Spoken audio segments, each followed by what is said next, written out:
We now present George Edwards in Frankenstein.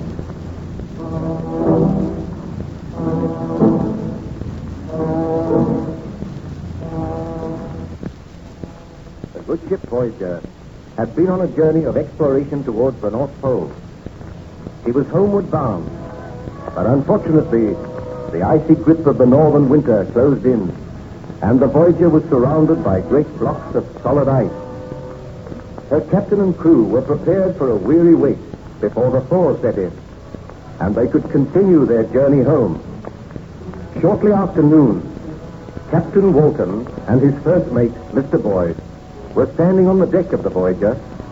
They looked out across the icy waste.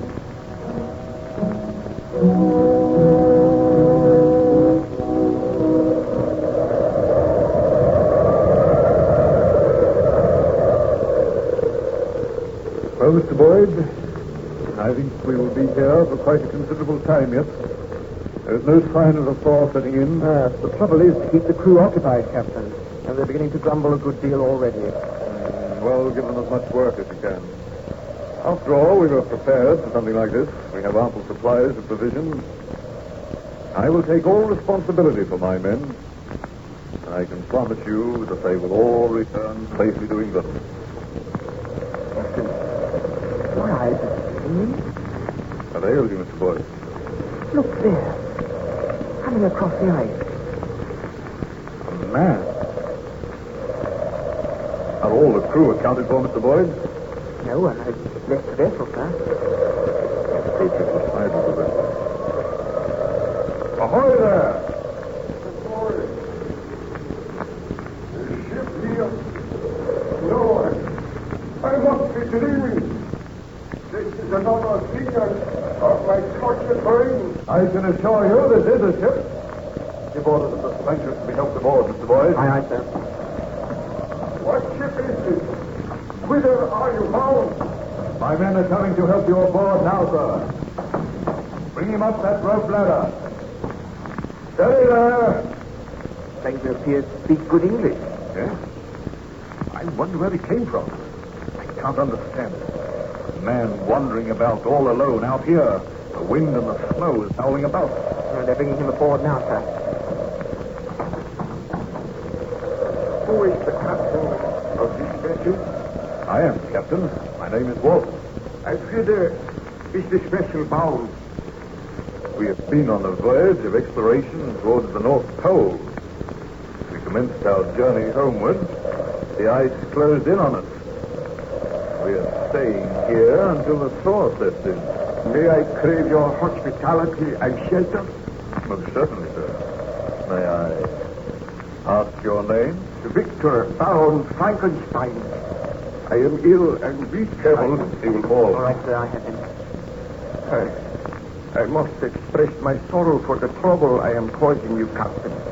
But I am seeking shelter. Then my quest must go on. I must always go on. I cannot die till I find that evil, that demon, which I unloosed upon the world. You speak strange words, sir. Forgive me. If I can but crave your kindness, some food, and I will... Mr. Boyd, take Baron Frankenstein below to my cabin. See that he is made comfortable there. Give him food and drink. Let the ship's surgeon attend to him. You are giving him your cabin, sir? Why not? You heard my orders. Have a hammock slung for me in the cabin. Aye, aye, sir.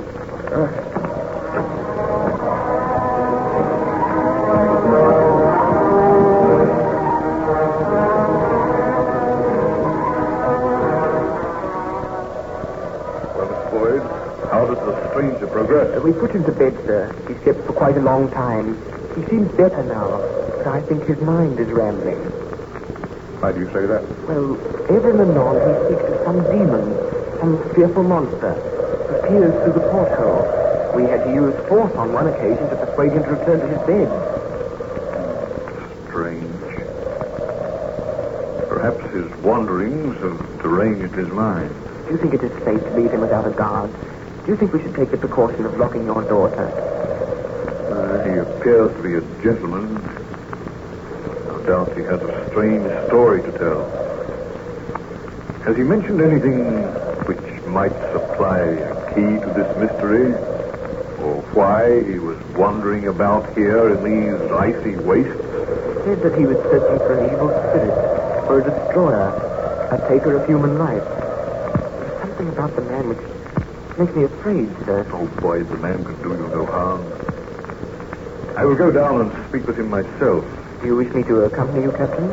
No, I will go alone. But should he become violent? Oh, the man is weak and ill. How can he become violent? He struggled with us when we dragged him away from the porthole. He says he must be watching. Forever watching. Poor devil. I will try to persuade him to tell me his story. Wait here on deck, Boyd. I will send for you if I need you.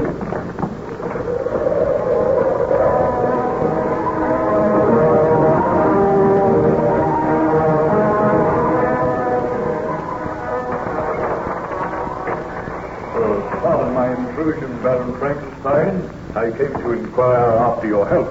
Why was I locked in this cabin? Why are you keeping me a prisoner?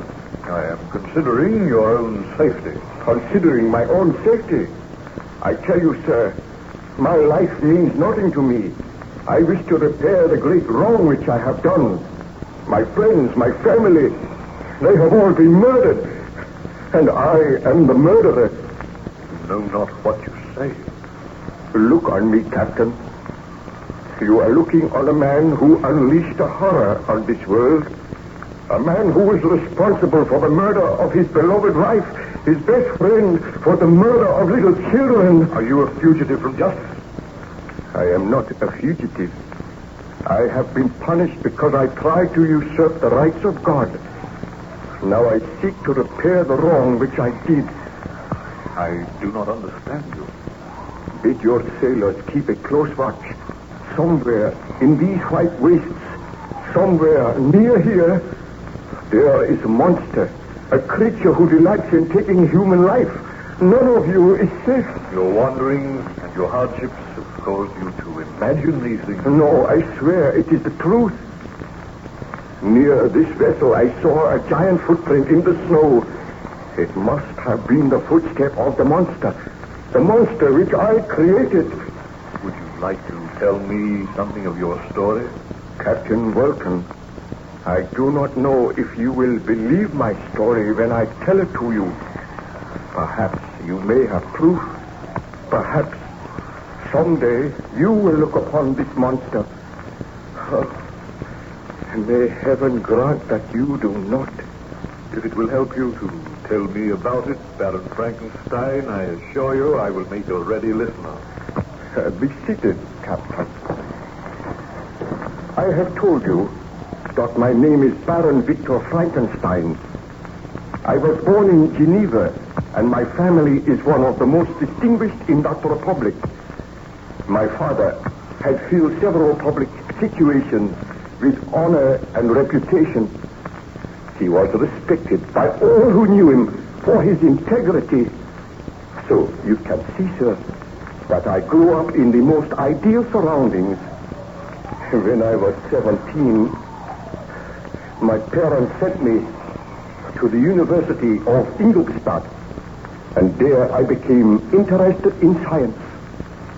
During my attendance at the university, my beloved mother died. I returned home for a brief while, and whilst at home I fell deeply in love with my cousin Elizabeth, and I determined to marry her as soon as my course at the university had been completed. I returned to Ingolstadt and continued with my studies. I read deeply, and gradually a most dreadful thought occurred to me. From my readings and my studies, I realized that it would be possible for man to create man. I became aware of the tremendous power of electricity. I was caught once in a terrific thunderstorm. I observed how the lightning had split an oak tree in half. And the knowledge came to me that just as electricity can destroy life, so can it create.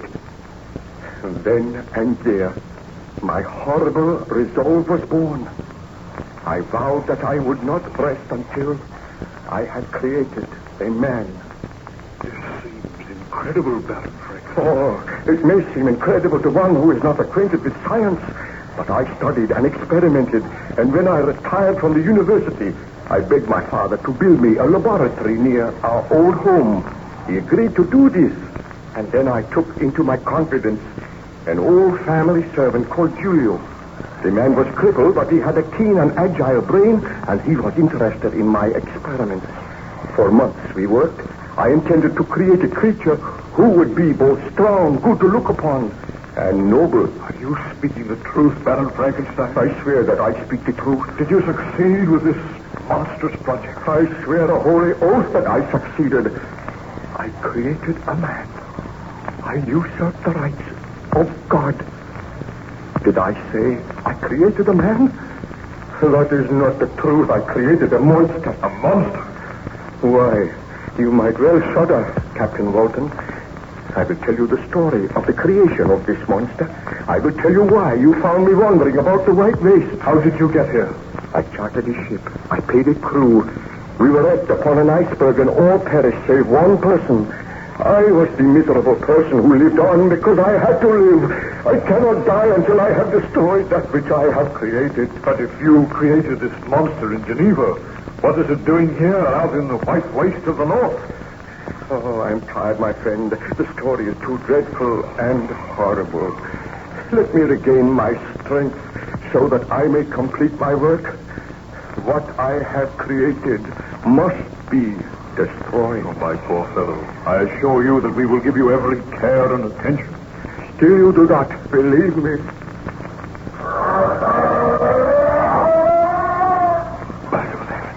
What was that? The monster is here, aboard the vessel. That was the most ghastly laugh I have ever heard. Open the door.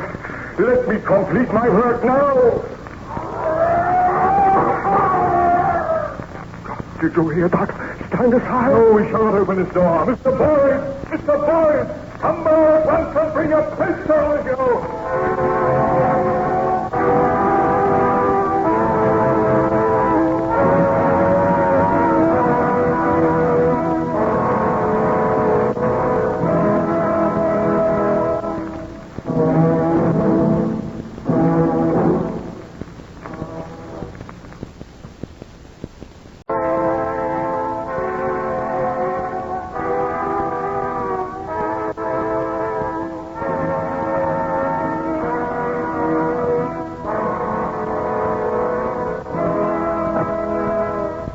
Now present George Edwards in Frankenstein.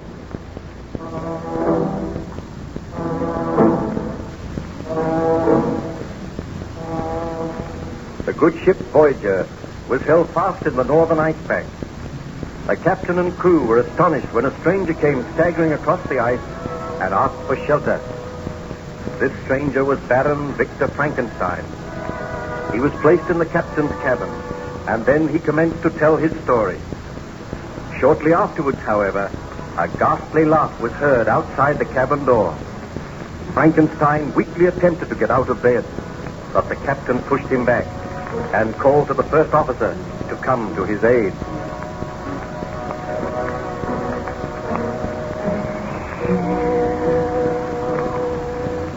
Captain Walton, you are condemning your first officer to death. A monster is out there. A blood-crazed, conscienceless beast. Oh, let me go. You are weak and ill. You can do nothing, Baron Frankenstein. Captain, what happened? Did you bring a pistol? Yes, from the detectives. I came out from anywhere. Is there anyone out there now? No one, sir. Very well. I shall unlock the door. Now come in. What did you see? Tell us what happened. I heard the captain calling, and I dashed down the companionway. Then, out of the darkness, a huge figure seemed to leap at me. I was knocked aside. When I arose, there was no sign of anyone. I dashed up on deck again. There was no one there. The man on watch reports that he saw nothing. The monster was here. You are lucky to be alive. I believe your story now, Baron Frankenstein. I created that monster, and I must live until I kill him. That is my sole task on this earth. What I created, so I will destroy. What does he mean, sir? It is a strange story, Mr. Boyd. The Baron Frankenstein is too exhausted to talk anymore tonight. Pray remain in the bunk, Baron. I must try to get to sleep. I must recover my strength. I must have strength enough to kill the monster. You shall have every care and attention here. I will place a man on guard outside your door. I do not think the monster will return tonight. The storm has become worse. The blizzard is raging now. It would be difficult for anyone to live out there. Let us trust that this monster perishes in the storm. I am to be called if any sign is seen of him. In the meanwhile, let me sleep. Then on the morrow, if I feel refreshed, I will tell all my story, Captain Walton. Very well, Baron Frankenstein. Mr. Boyd, you will go up on deck now, and you will arrange for 2 men to stand guard outside this door. I will share your cabin with you tonight. Aye, sir. I bid you good night, Baron Frankenstein. We will meet on the morrow.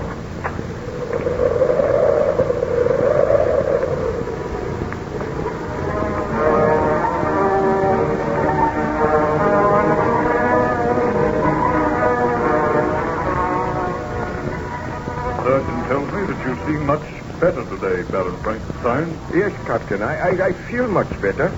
Was there any sign of the monster during the night? Nothing was seen. Please be seated. I know that you are interested in my story and you are puzzled by these strange happenings. I am extremely puzzled. Well, I told you that after I left the university, my father built a laboratory near our house. Each day I used to spend hours in this laboratory working with my servant Julio. Day after day, I read and studied so that my great experiment would be a success. Sometimes by night, Julio and I would visit graveyards to exhume freshly buried bodies. I was going to make a man, and the creature of my making was to be beautiful. I slaved and labored, neglecting my family and my friends, neglecting my fiancée, Elizabeth. It so happened that at that time my greatest friend, Ernst Claval, came to stay at our home.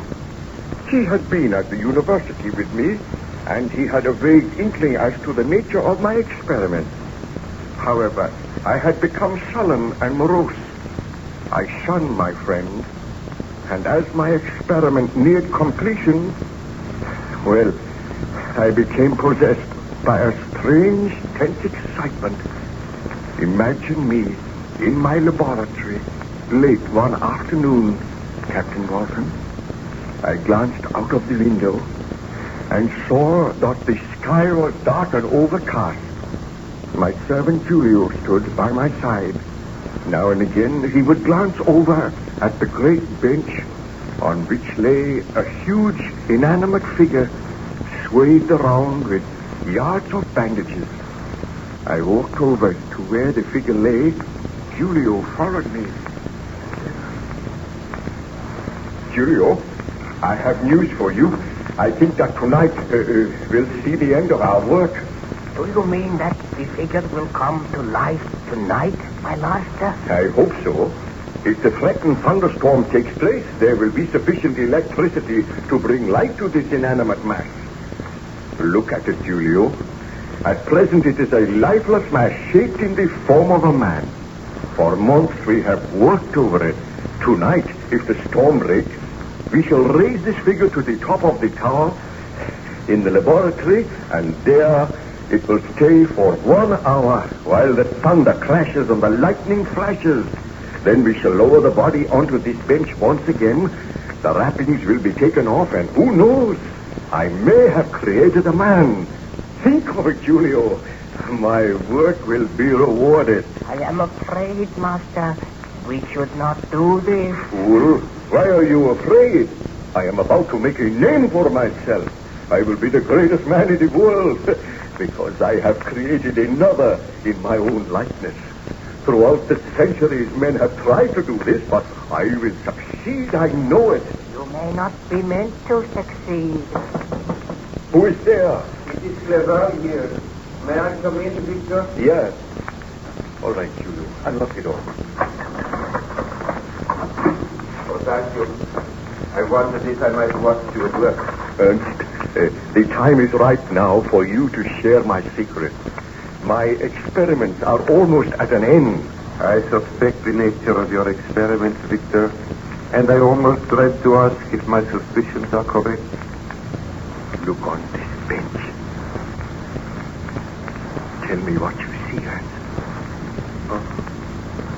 A huge, inanimate figure swathed around with bandages.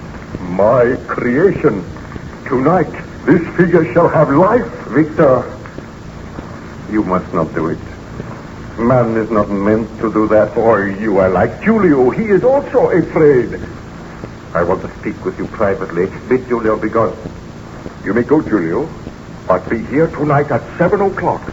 We shall wait for the storm to break. The clouds are banking up now. I will obey you, my master. Victor, your life is bound up in this strange experiment, which I do not think for one moment will succeed. But might I point out that you are in love with a very beautiful and charming girl. You are neglecting her, and she feels this neglect keenly. Cloval, my friend, I know that I have been neglecting Elizabeth, but she will be proud of me, proud to marry me. I will be hailed as the greatest scientist the world has ever known. I beg of you to desist in this experiment. Do not try to bring life to this body tonight. Destroy what you have already done. Then marry Elizabeth and go away somewhere for a long holiday. You do not look well, my friend. No, I have been working too hard. But you ask too much of me, Ernst. I cannot give up my life's work. Do you love your work more than you do Elizabeth? I love Elizabeth very dearly, but I must do something with my life. I have always wanted to be a great scientist. My discovery will revolutionize the world. It will be possible to make men. Do you not understand? It is not possible. Experiments like this are not meant to succeed. You are usurping the right of God. Ernst, you are my best friend. You cannot seriously ask me to give up this work.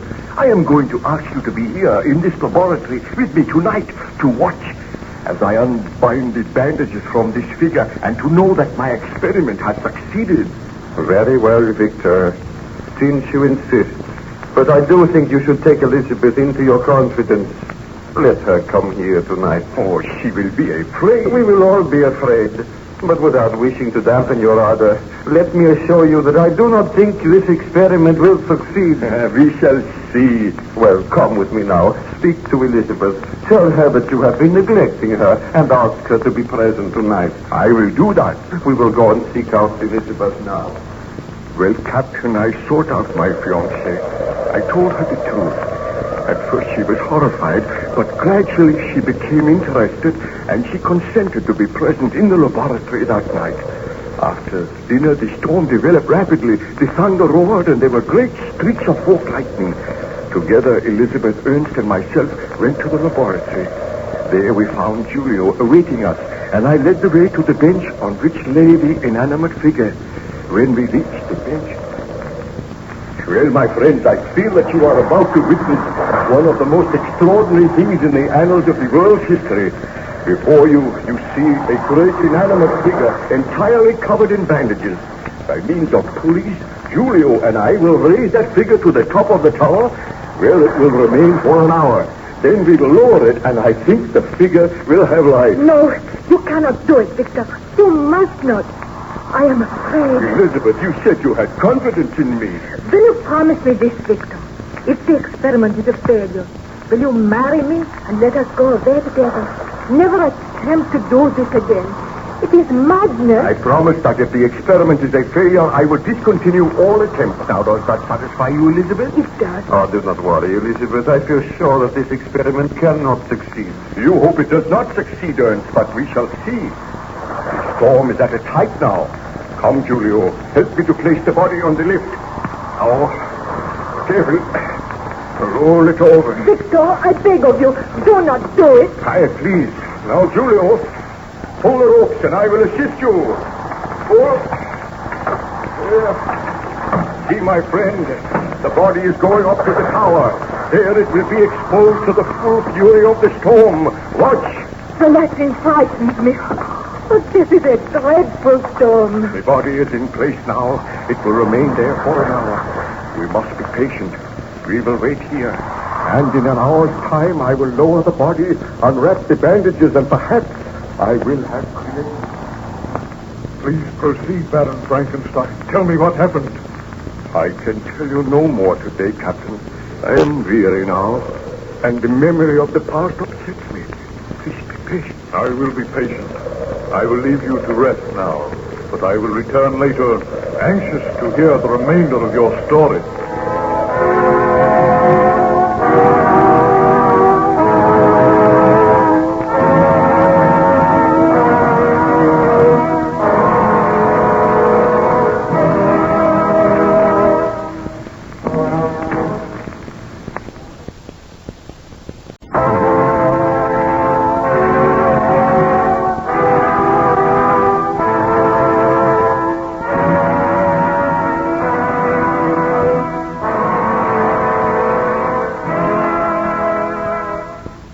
Present George Edwards in Frankenstein.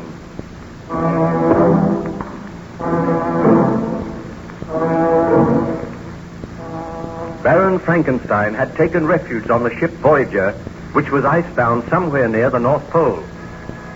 The Baron was weak and ill, and the captain and his officers did their best to restore him to health. Gradually he told them his story, and he explained to the captain of the attempts he made to create a man.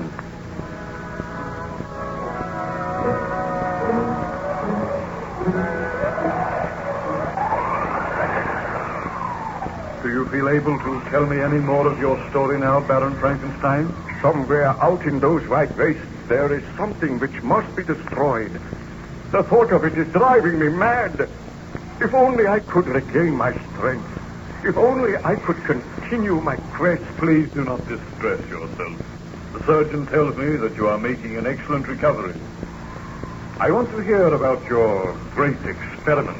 Well, I told you how my fiancée, Elizabeth, and my friend Ernst Claval and myself waited in the laboratory during the violent thunderstorm, while up above us, exposed to the full fury of the storm, lay the lifeless body which I had made. For a full hour, we watched, and everyone seemed to be agitated. My servant Julio crouched in a corner, and ever and anon cast fearful glances up above. At last the hour passed, and I motioned to Julio to move over towards the pulley. Ernst and Elizabeth followed me, and I said, "Come, Julio. The body has been there for a full hour now. It is time to lower it."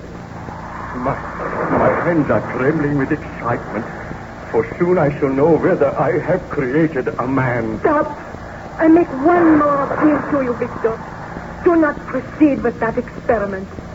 When you bring that body down, I beg you to destroy it. After experimenting on it for months and months? Oh, what you ask is too much. I also add my pleas to those of Elizabeth. Well, I must turn a deaf ear to your pleas. Help me with this pulley, Julio. I will, my master, but I am afraid the devil stalks abroad tonight. Ah, that is nonsense. I am a scientist. I am conducting an experiment. Now lower it gently. The storm seems to have abated, Elisius. I seldom remember a worse storm. The thunder is still pealing. It is a fitting night for devil's work. This is not devil's work, Ernst. It is an achievement in the field of science. Now, roll the body off the lift. Come on. Gently, Julio. Over here. Fast hand. Close, all of you. What are you going to do? I am going to unwrap the bandages. We'll start here. Nothing will happen. Nothing can happen. Oh, I feel that I must pray. Please do not let this creature have life. We should all pray. It is not too late to stay your hand, Victor. I feel sure that I am on the verge of success. I am removing the wrappings now.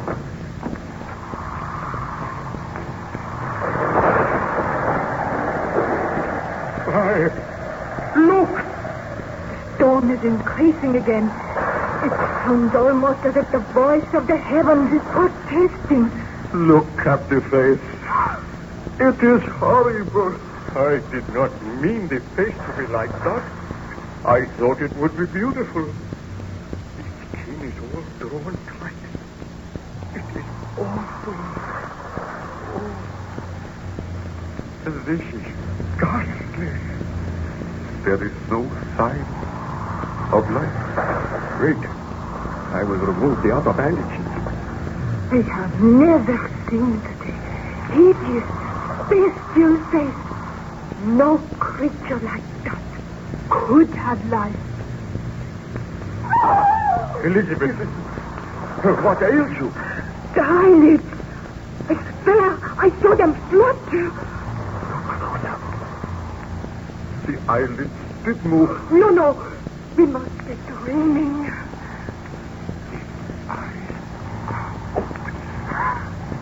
The horrible creature is looking at us. No.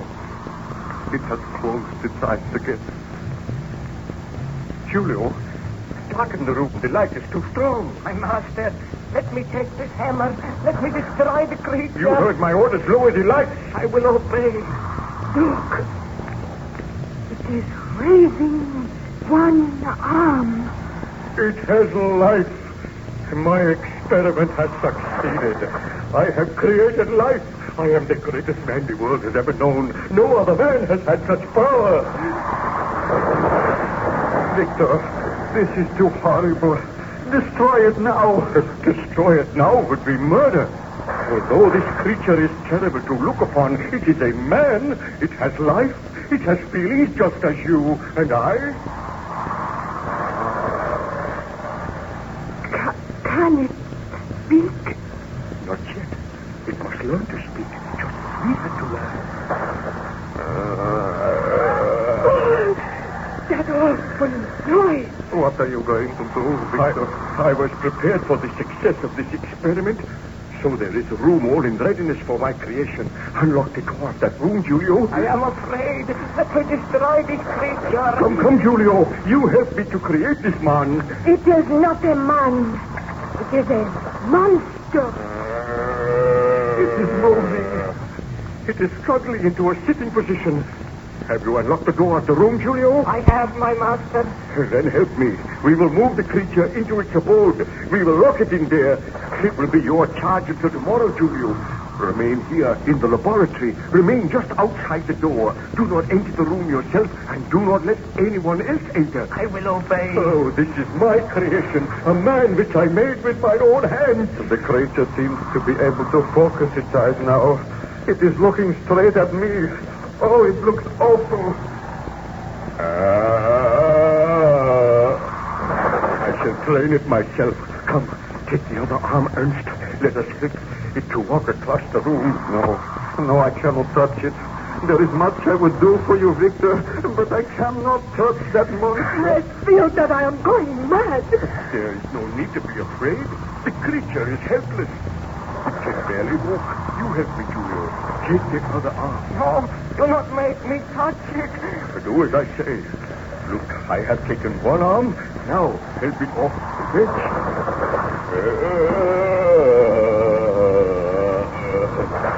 Take it across the room. Here. Carefully. It can barely drag one leg after the other. I have never seen anything so horrible.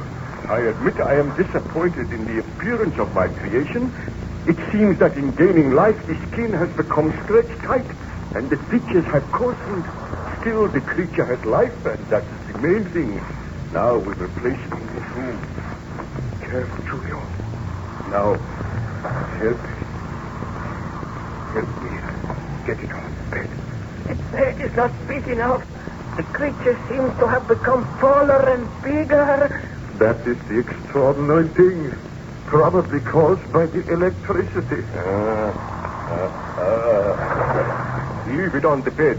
Now come outside. I will lock the door. You take the key and keep it, Julio.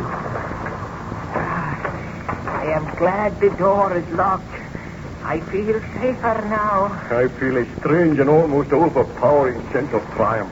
In my wildest dream, I had not hoped for success. And I... Victor? He had fainted. No. I felt strangely weak. Help me to get out of here. Let me go to my room. Baron Frankenstein, your story seems extraordinary. What became of the dreadful monster which you created? I felt weak and ill that night, and Elizabeth and Ernst helped me to my room. There I fell into a deep and troubled slumber. I awakened in the morning to find both Ernst and Elizabeth standing by the side of my bed. As soon as I saw them... Ernst? Elizabeth, what are you doing here? We were worried about you. Oh, I remember now. My great experiment was a success. I must go to the laboratory at once. Victor, I beg you to destroy that creature.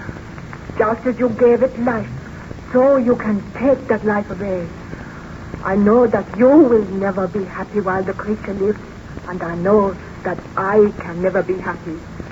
For the sake of the love you bear me, for the sake of the happiness which we desire, I beg you to destroy the creature. Elizabeth is right, Victor. Your experiment was not altogether a success. You hoped to make something beautiful, and the result has been a hideous monster, a monster which you cannot unleash upon the world, or it will be forever upon your conscience. Perhaps you are right. I know we are right. Please, Victor, if you love me, you will do what I ask. Well, I will dress at once, and then I will go over to the laboratory and make arrangements to do away with the monster. You shall come with me. I will not go. I will go with you, Victor. Good. Then if you wait for me downstairs, I will join you. It seems that you regretted your somewhat rash experiment, Baron Frankenstein. I did, Captain Walton. And I feel happier when I had made up my mind to destroy my creation. I dressed hastily and went downstairs, where I found Ernst waiting for me. We walked across to the laboratory and entered the room, and then I called Julio! Julio! It is strange that he does not answer. I ordered him not to leave here. Look, the door of the room where you put the creature. There is no door there. It is wrenched off its hinges. What could have happened? Look, there in the corner. What is it? Let me see. Why, it is the broken body of Julio. The broken body of Julio? Yes, look for yourself. Oh, this is horrible. Let me look in that room. Is there anyone there? The room is empty. I am too late. The monster has escaped, and in so doing, he has murdered my servant. I have unleashed a horror upon the world. I can speak no more of the matter at present, Captain Walton. The memory of that horror is still too vivid. I beg of you, let me rest now. I will let you rest, Baron Frankenstein. I feel that I have not the right to sleep. I should not rest. But I must regain my strength. Try and sleep now. I will send the ship's surgeon to you, and tomorrow I will come and speak with you again.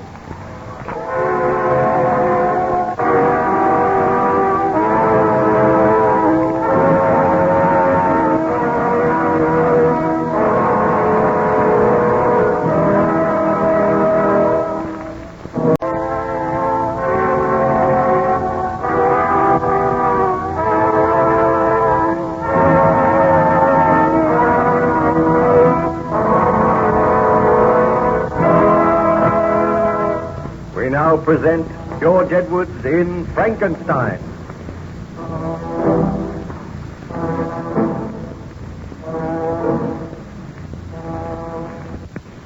Baron Victor Frankenstein is relating his tragic story to Captain Walton of the good ship Voyager.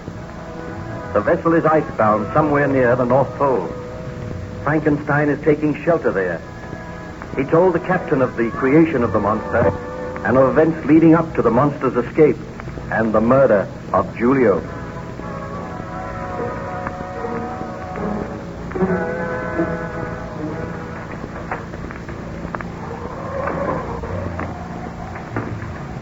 look much better this morning, Baron Frankenstein. I trust you had a good night's sleep. I feel better, thank you, Captain. Tell me, what happened after you discovered the body of your servant Julio? I recall it quite clearly. My friend Ernst Clerval and myself were in the laboratory. We found that the door of the monster's room had been burst open, and there was the broken body of Julio lying upon the floor. We bent over the body, and then Clerval...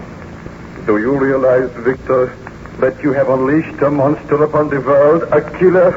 Anybody's life may be in danger. We must make a search immediately. I will organize a search party. All the peasants on the estate can join in the search.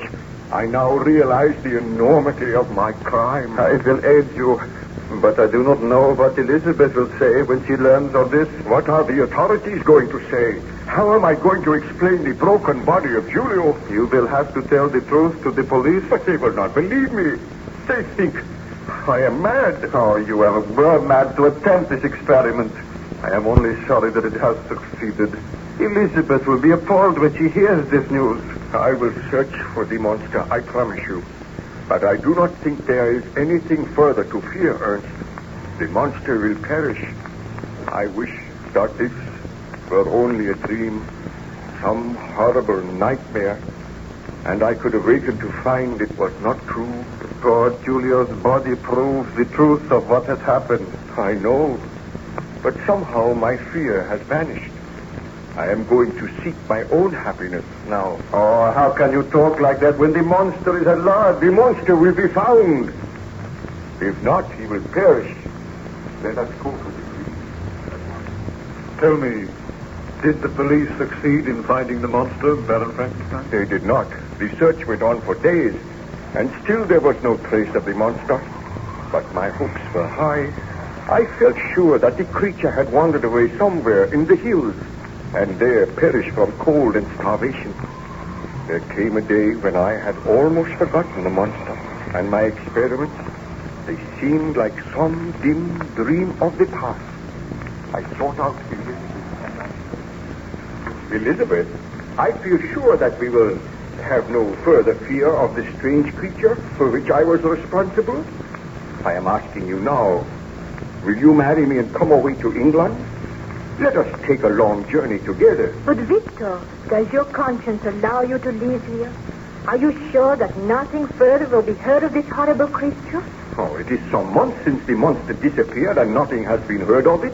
It is safe for me to go now, Elizabeth. How long shall we be away? For at least 6 months. Then we shall return here and settle down in my home. Oh, please say that you will marry me as soon as possible, Elizabeth. There is only one request I have to make of you, Victor. What is it? My sister's child, William, needs a home. His mother is very ill. His father is dead. Can he come and live with us? Well, of course. I am very fond of William. We shall adopt him, and he shall be as our own child. Oh, you are very kind, Victor. Oh, I am just a man in love with a beautiful woman. Now, let us go and tell your father. We will be married very soon, and we shall make all arrangements for our journey.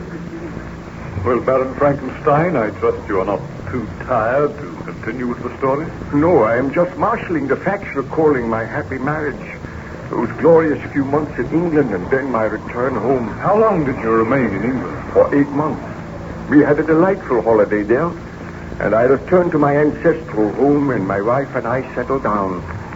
During our absence, we had left the child William in charge of a nurse, whom we called Justine. She was an old friend of the family. She had known my wife for years. A few days after our return, Justine approached my wife. Master William desires that I shall take him out for a walk. Do you think the weather is clear enough, Baroness? Oh, I think the child could go for a walk. What do you think, Victor? By all means, the sun is shining brightly now, although there are clouds on the horizon. Clouds under the horizon. Thick black clouds. I fear there may be a storm. Oh, just such a storm as one... Please, Victor, we agreed never to talk of that. Well, may I take the child for a walk? Yes, just a short walk down to the lake, Justine. Tell me, Justine, do you like the child?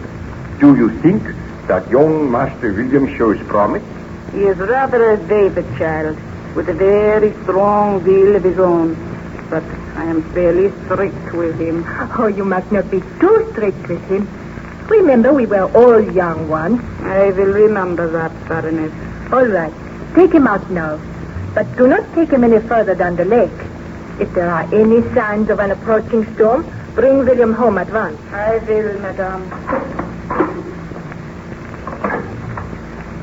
Tell me, Elizabeth, what do you think of Justine? Oh, I have known her for years, my dear. But you do not seem to like her. She is rather a grim and forbidding woman. Oh, in reality, she has a very kind heart. Come over here, Elizabeth. Look out of the window. What is the matter? Look at those strange black clouds on the far horizon. They fill me with a sense of grim foreboding. Victor! Clouds gathered like dust on the day that I created the monster. Victor, do not think about it. The monster is dead. It is 12 months since she disappeared. But is she dead? The body has never been found. Darling, do you not think we would have heard if the monster had still been alive? I suppose so. Did you hear that? Thunder in the distance. Oh, I hope Justine has the intelligence to bring William home before the storm shows signs of breaking. Why am I seized by this nameless fear? That thunder frightened me. Darling, do not think of the past. Let us talk of something else. We know that your friend Ernst is due tomorrow. We hope he stays with us for some weeks. I will be glad to see Ernst again, but in a way he will remind me of the horrors of the past. Oh, you must do your best to forget. You must try and forget that the monster ever existed. I must tell myself that. I created the monster, and now that monster is dead. I will never see it again. Victor, what can I hear? That dreadful sound. Strange, dragging footsteps. The footsteps are approaching this door. Oh, Victor, I am frightened. The footsteps have stopped. Victor, what can it mean? Look, Elizabeth. The door is opening slowly. So slowly. Frankenstein, my master. We meet again. The monster. This cannot be. I told myself that the monster no longer existed. It is many months since we have met, my master. And now all that you desire. I can walk. I can move freely. I can think. And I can speak. Where have you been? Living in the woods these many months. Watching other folk, learning to speak as they speak, and almost dying from intolerable loneliness. I come to make terms with you, my master. Terms? What mean you by that? Victor, he looks too horrible. That awful face. Those long, shambling legs. Only it is not true. Calm yourself, please, Elizabeth. I am an object of hatred and scorn and derision wherever I go. You did this, Frankenstein. You gave me life, but a life which is filled with misery. All men, all women turn from me. Why did you give me life so that I may suffer? If I had a gun, I would put an end to the life which I gave you. I would destroy you. I do not wish to die. I wish to live. I wish to be happy as other men are. Why? What do you ask of me? You made me. You gave life to me. Now make a mate for me. A woman who may share my life with me. What you ask is impossible. It shall be my mission in life to destroy you. Did you not kill my servant? That matters not. We will talk of this again. I have come to make a bargain with you. Give me a companion, someone to share my loneliness. Why should I not know happiness as others know it? Victor, you must not grant his request. Fear not, Elizabeth. I will never grant it. So be it, Frankenstein. You and yours shall suffer for this. What mean you by that? I killed one man, and I can kill others. And unless you heed my demand, unless you fashion for me a mate, then you and all your family will suffer. I will kill them just as I killed that man. I will kill all who stand in my path. I will leave a trail of death and destruction wherever I go. But I will not kill you. You shall live on until I bend you to my will. The creature shall rule the master. Foul monster. I shall kill you now. That puny mannequin. Victor, be careful. He is not dead. He laid his hands on me, and I hurled him away. Rise to your feet, Frankenstein. I am powerless to destroy the thing which I created. You are powerless. We shall meet again. You have refused my demand, but you shall hear from me. Farewell, Frankenstein. Victor, do not go after him. He will kill you. Elizabeth, what can I do? You heard his threat. Let us gather the villagers together so that by uniting we may destroy him. One man cannot prevail against him, but many will succeed in killing him. You are right, Elizabeth. I swear that the monster of my creation shall die tonight. Did you succeed in finding the monster that night, Baron Frankenstein? Ask me no more now, Captain Walton. I am tired. I must not overtax my strength. Let me rest now. You will rest now, and I will write the notes of your story in my journal. So be it. Come to me tomorrow, and I will tell you of the horrors which befell me.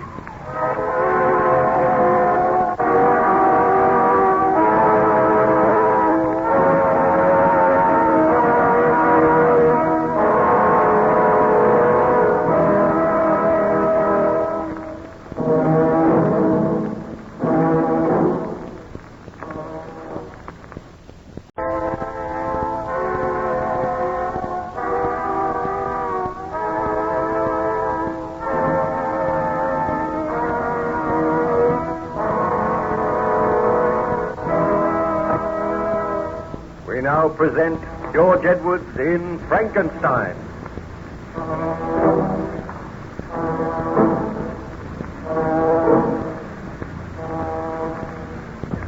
Baron Frankenstein is taking shelter in the good ship Voyager, where he is the guest of Captain Walton. While the Voyager was icebound, Frankenstein told the captain some of his tragic stories.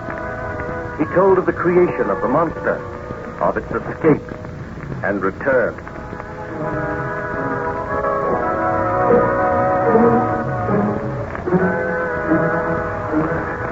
I trust that you had a refreshing sleep, Baron Frankenstein.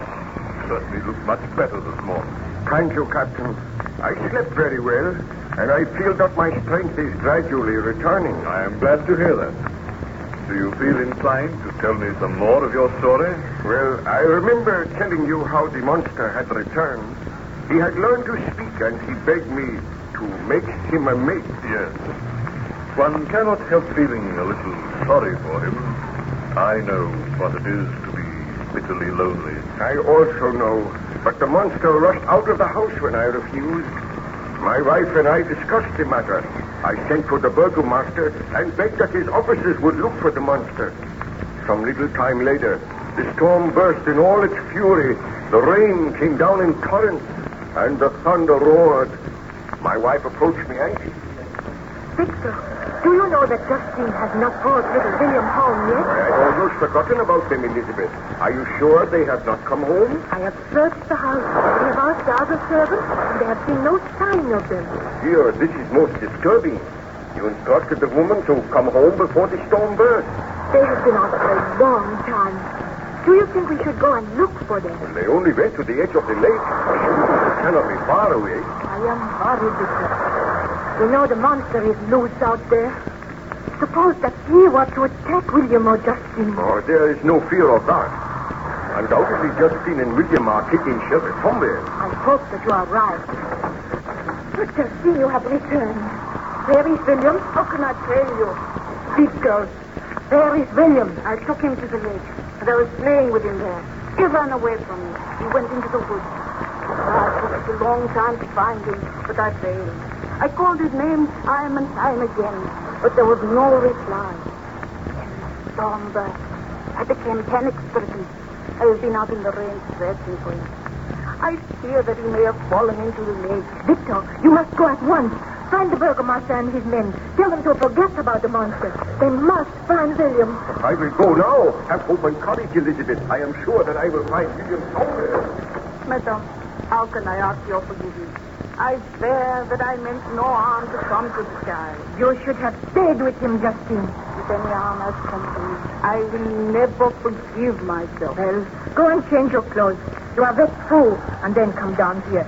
We will wait patiently for Baron Frankenstein to return. Ah, Victor, you have not gone I yet. am taking some of the servants with me. I have left word here that if the burgomaster and his men return, they are to look for William. Wait for me, Elizabeth. I will return as soon as possible. Well, Baron Frankenstein, did you succeed in finding the child? Well, for 2 hours I searched, taking my faithful servants with me. We wandered through the woods, calling the child's name, but there was no reply. At last, somewhat dispirited, I returned home to find my wife and Justine waiting for me as soon as I entered. Victor, is there any news? Did you see any sign of William? Not a sign. He must have fallen into the lake, and it was my fault. Victor, I am distracted. What can have become of William? I do not know, my dear. Did the burgomaster He return? has not been back yet. The storm is abating.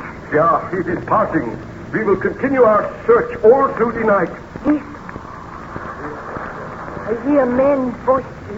So the burgomaster is returning. Bring him in here, Justine. As you command, Baron Frankenstein. Oh, I blame myself for this in a way. Victor, we should never have allowed Justine to take William out today. She should have taken better care of him. She should never have allowed him to stay out of her sight. What is that? A woman screamed. Victor, what can it mean?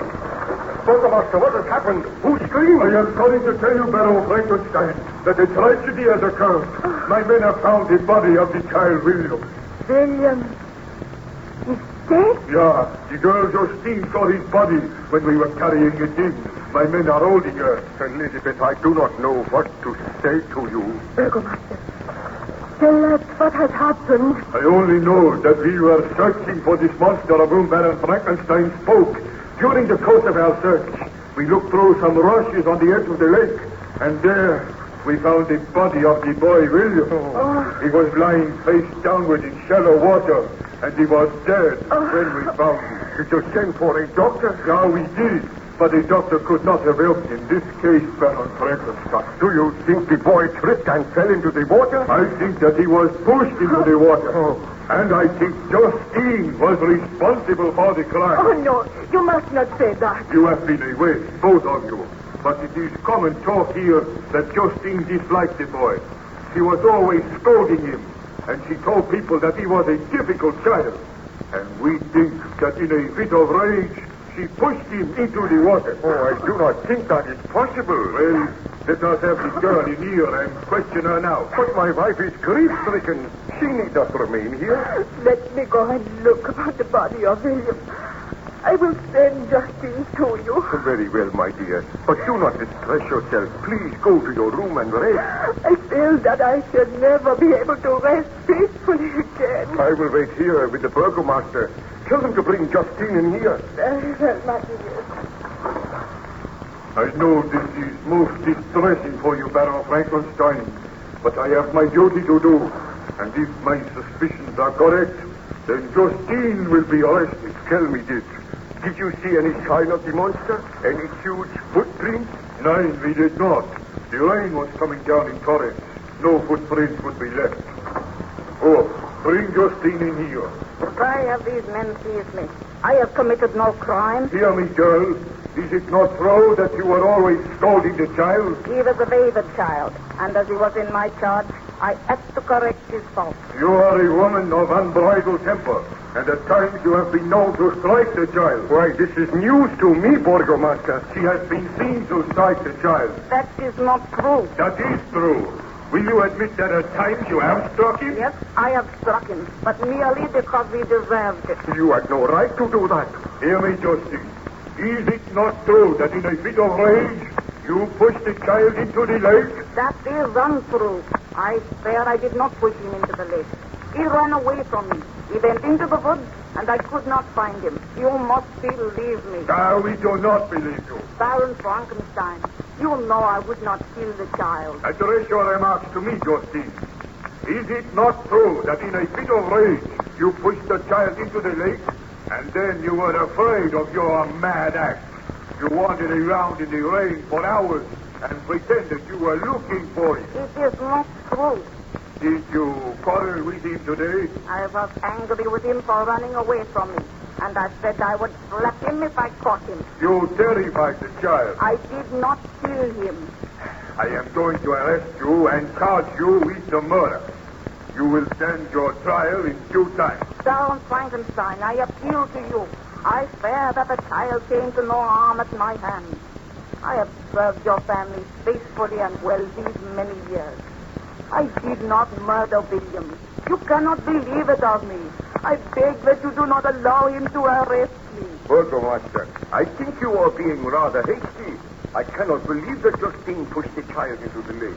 It is my duty to arrest criminals, and I suspect her of having committed the murder. You are a stupid man. There is no proof that I did it. We will find proof. What has happened? Oh, Elizabeth, you have returned? I felt I wanted to know what was happening here. And I thought that you should go and look on the body of William. Justine has been arrested. The burgomaster thinks that she killed William. Baroness, praise me. Do not let them arrest me. I did not kill the child. You believe me. You must believe me. Burgomaster, why did you say that Justine killed the child? Who else would have done it? Wait here. I wish to go and look on the body of the child. Do not take Justine away until I speak with you again. Very well. We will wait for you, Baron Frankenstein. I will return in a few minutes.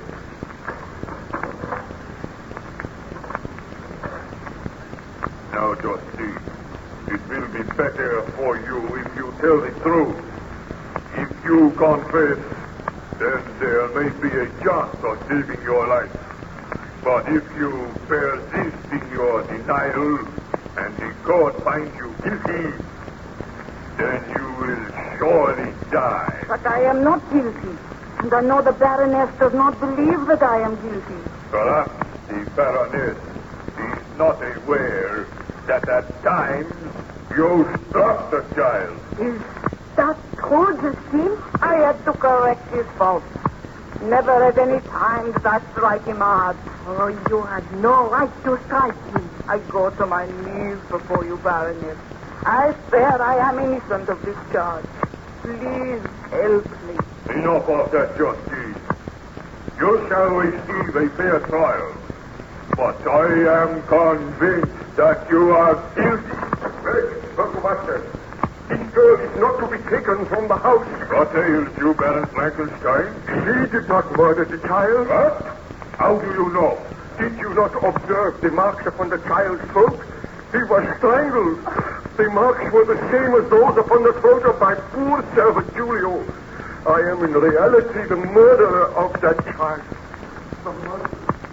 Baron Frankenstein, what tragedy you have faced. Well, even now, when I think of it, I feel that I loathe that devil. But I cannot die yet. Will you tell me some more of the story? Not now. Let me just rest for a while. Come to me later, and you shall hear further details of my tragic life.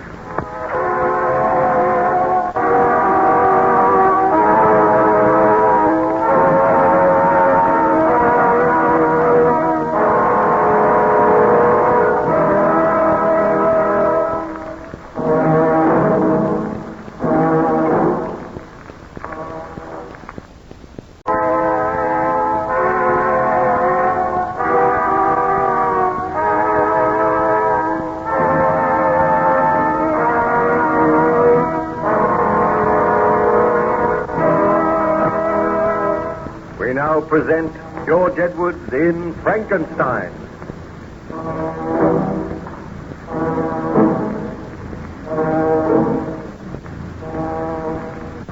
Baron Frankenstein passed away the tedious days on the good ship Voyager by relating his tragic experiences to Captain Walton. The Voyager was icebound somewhere near the North Pole, and day after day a howling blizzard raged. Captain Walton became worried, and the ice pack grew higher. He confided his worry to Baron Frankenstein.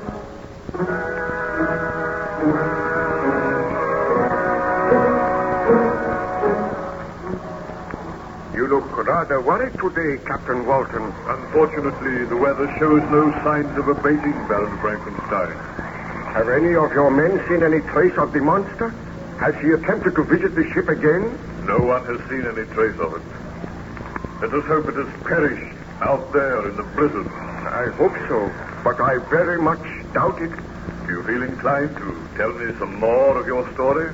Well, I have told you how the child William was murdered, and on examining the body, I formed the conclusion that the murder had been committed by the monster.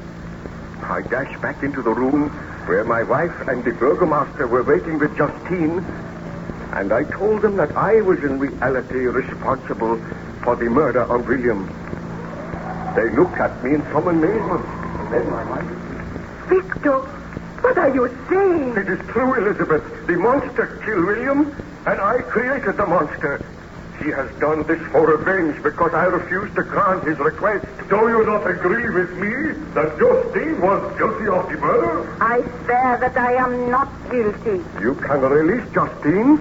She is innocent. Burgomaster, did I not set you and your men to search for the monster? The monster which you say you created.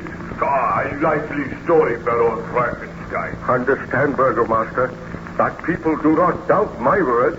I say that Justine is not guilty of this murder.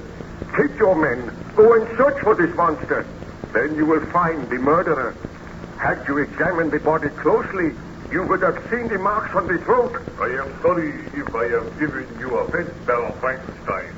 I was merely trying to do my duty. I appreciate that. Will you go now? Seek until you find this monster. Have no mercy. Shoot him on sight. We will do that. But of a truth, I have never seen the creature. Is it true that he is your creation? That you made him in a laboratory at the back of this house? It is true. Now go and do not question me further. Find him and kill him. Come, you men. There is much work to be done tonight. We will take our leave, Baron Frankenstein. Baron Frankenstein, I go to my knees and thank you for saving my life. I thank you for making them release me. All right, Justine. Now go. Yes, I wish to speak to the Baron, and I do not wish to be disturbed. I will go, and believe me, I will sincerely mourn the child. What have you to say to me, Elizabeth? You are a murderer, Victor. You were right when you said you were responsible for William's death. It was through your own obstinacy, your headstrong stubbornness, that the monster was brought into being.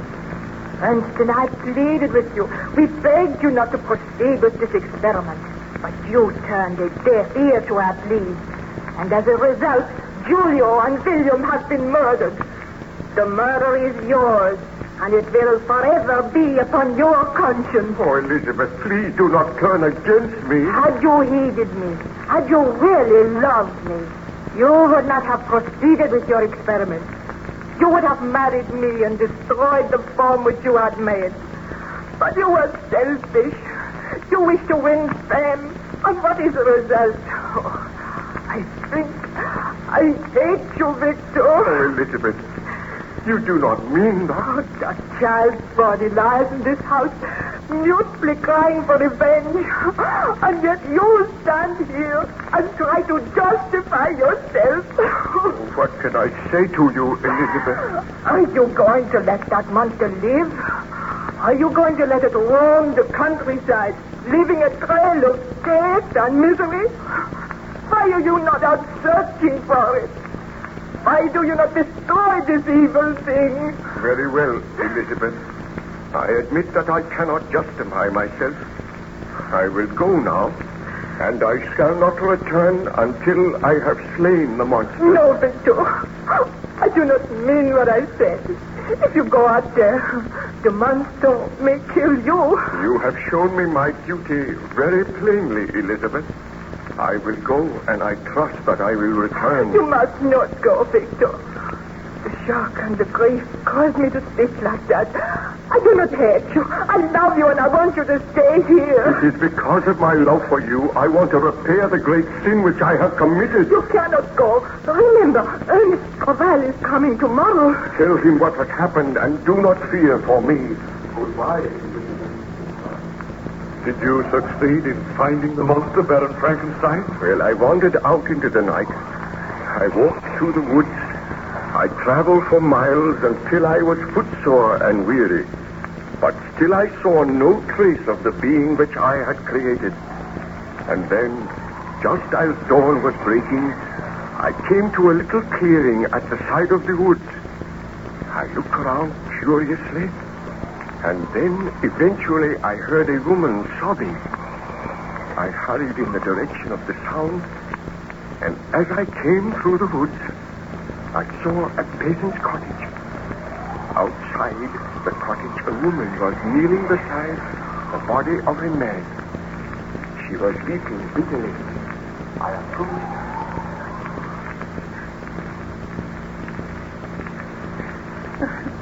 Why? What is the matter? Can I do anything to help you? Who are you? Where have you come from? My name is Baron Frankenstein. What is the matter with this man? Oh, he is dead. He has been murdered. Let me see. Oh, the same marks on the throat. This man was my husband. We lived here happily together for many years. And one day a strange creature came into the woods. He seemed to be half man, half beast, always prying through our windows, following my husband when he went to his work in the woods. Today, my husband took his gun. He shot at the creature, and the bullet struck him, but it had no effect. The creature advanced. He seized my husband by the throat. I was powerless to interfere, and in a few minutes, Gustav was dead. Then the creature ran into the woods, saying that all men were his enemies. Leaving a trail of death and misery. Will you help me, sir? What can I do? I am so afraid. We will take your husband's body into the house. I will return to town, and you shall come with me. It is not safe for you here. What is this strange creature? Where did he come from? He terrifies me. It will help me to carry your husband's body. Now, gently now. Bring it in here. Come on, this way. There. We shall lay it on the couch. What can I do? Oh, Gustav, my husband. Take comfort. Although there is little I can say. Listen. The monster approaches. Oh, we are not safe. We shall be killed. Greetings, Frankenstein. I thought that you would follow me. I have followed you so that I may kill you. This time I have a gun. You cannot kill me. We shall see. I am wounded, Frankenstein, but I will not die. You are the second man who has tried to kill me today. The second man who has wounded me, who has taught me the meaning of physical pain. Let this woman be gone. We have much to say to each other. There you go. This creature is a devil. He cannot die. Poor woman. Why did you kill her husband? Because he was my enemy. All men are my enemies. And I take the gun from you, Frankenstein. You devil! You are so strong. Now we can talk. This woman will not return. She will run to the town for aid. I am the most wretched being on this earth. You are my creator, Frankenstein, and yet you despise and spurn me. You gave me life, a life that is filled with misery and wretchedness. You gave me this hideous form which turns all men against me. Do you expect me to love all men? Why did you kill the child? Why did you kill this poor peasant? Because he strove to kill me. Have I not the right to defend myself? Why do men strive to kill me? Why do they shudder when I appear? Is that not your fault, Frankenstein? Have I not suffered enough? Do you not think I have been punished? Everywhere I go, I seek bliss and happiness. But I am excluded because I am a hideous monster. Misery made me a fiend, but it is in your power to make me happy. Then there will be no further death, no further misery. When first you brought me to life, I was a poor, helpless, miserable wretch. I knew and could distinguish nothing, but I could feel pain, and I spent my days in weeping and misery. I will remember one day when I was oppressed with the cold. I was wandering in the woods. I found a fire which had been left by some beggars. I was overcome with delight at the warmth I experienced. I thrust my hand into the embers. I quickly drew it out again with a cry of pain. Thus did I learn the meaning of physical pain. But I have had greater suffering than that, Frankenstein. Wandering in loneliness. And yet you could give me happiness. I watched this couple whom you call peasants. They were happy. They loved each other. A love which I could never know. I wished to be friendly with them, but they fled from me, viewed me with hatred and loathing. The man strove to kill me. Then he died. Tell me, foul monster, why did you slay the child, William? Because he meant something to you. Because I wanted you to suffer as I have suffered. And I swear this, Frankenstein, if you do not give me a mate, then you shall have no mate. I shall slay your wife. You dare to threaten to kill my wife? I swear that unless you start work very soon, unless you commence to create another creature, then your wife shall die. What happened, Baron Frankenstein? Did you agree to the conditions imposed by the monster? Oh, I can tell you no more today, Captain Walton. The memory of those horrors is still too fresh upon my mind. Return later, and I will continue with my story.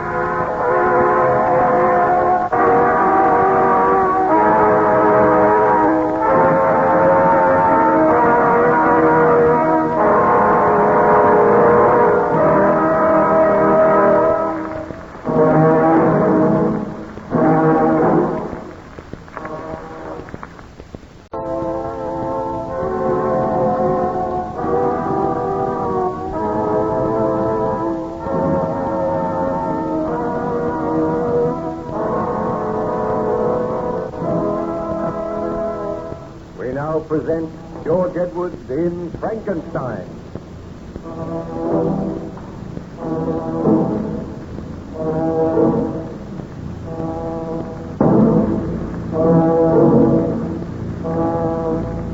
Baron Frankenstein related his experiences to Captain Walton, the master of the Voyager, the vessel which was bound on a journey in polar exploration. While the Voyager was icebound, Captain Walton spent much time with Baron Frankenstein, who was gradually recovering his health.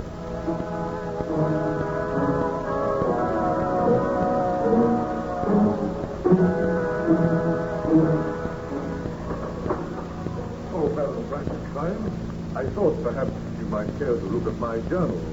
I have noted your story down very carefully. If you will leave it, I will look through it, Captain. You do not mind if I make some annotation? Oh, not at all. I will be very grateful. I am glad that you have noted my story in your journal, because something tells me that I will never return to civilization. You must not say that.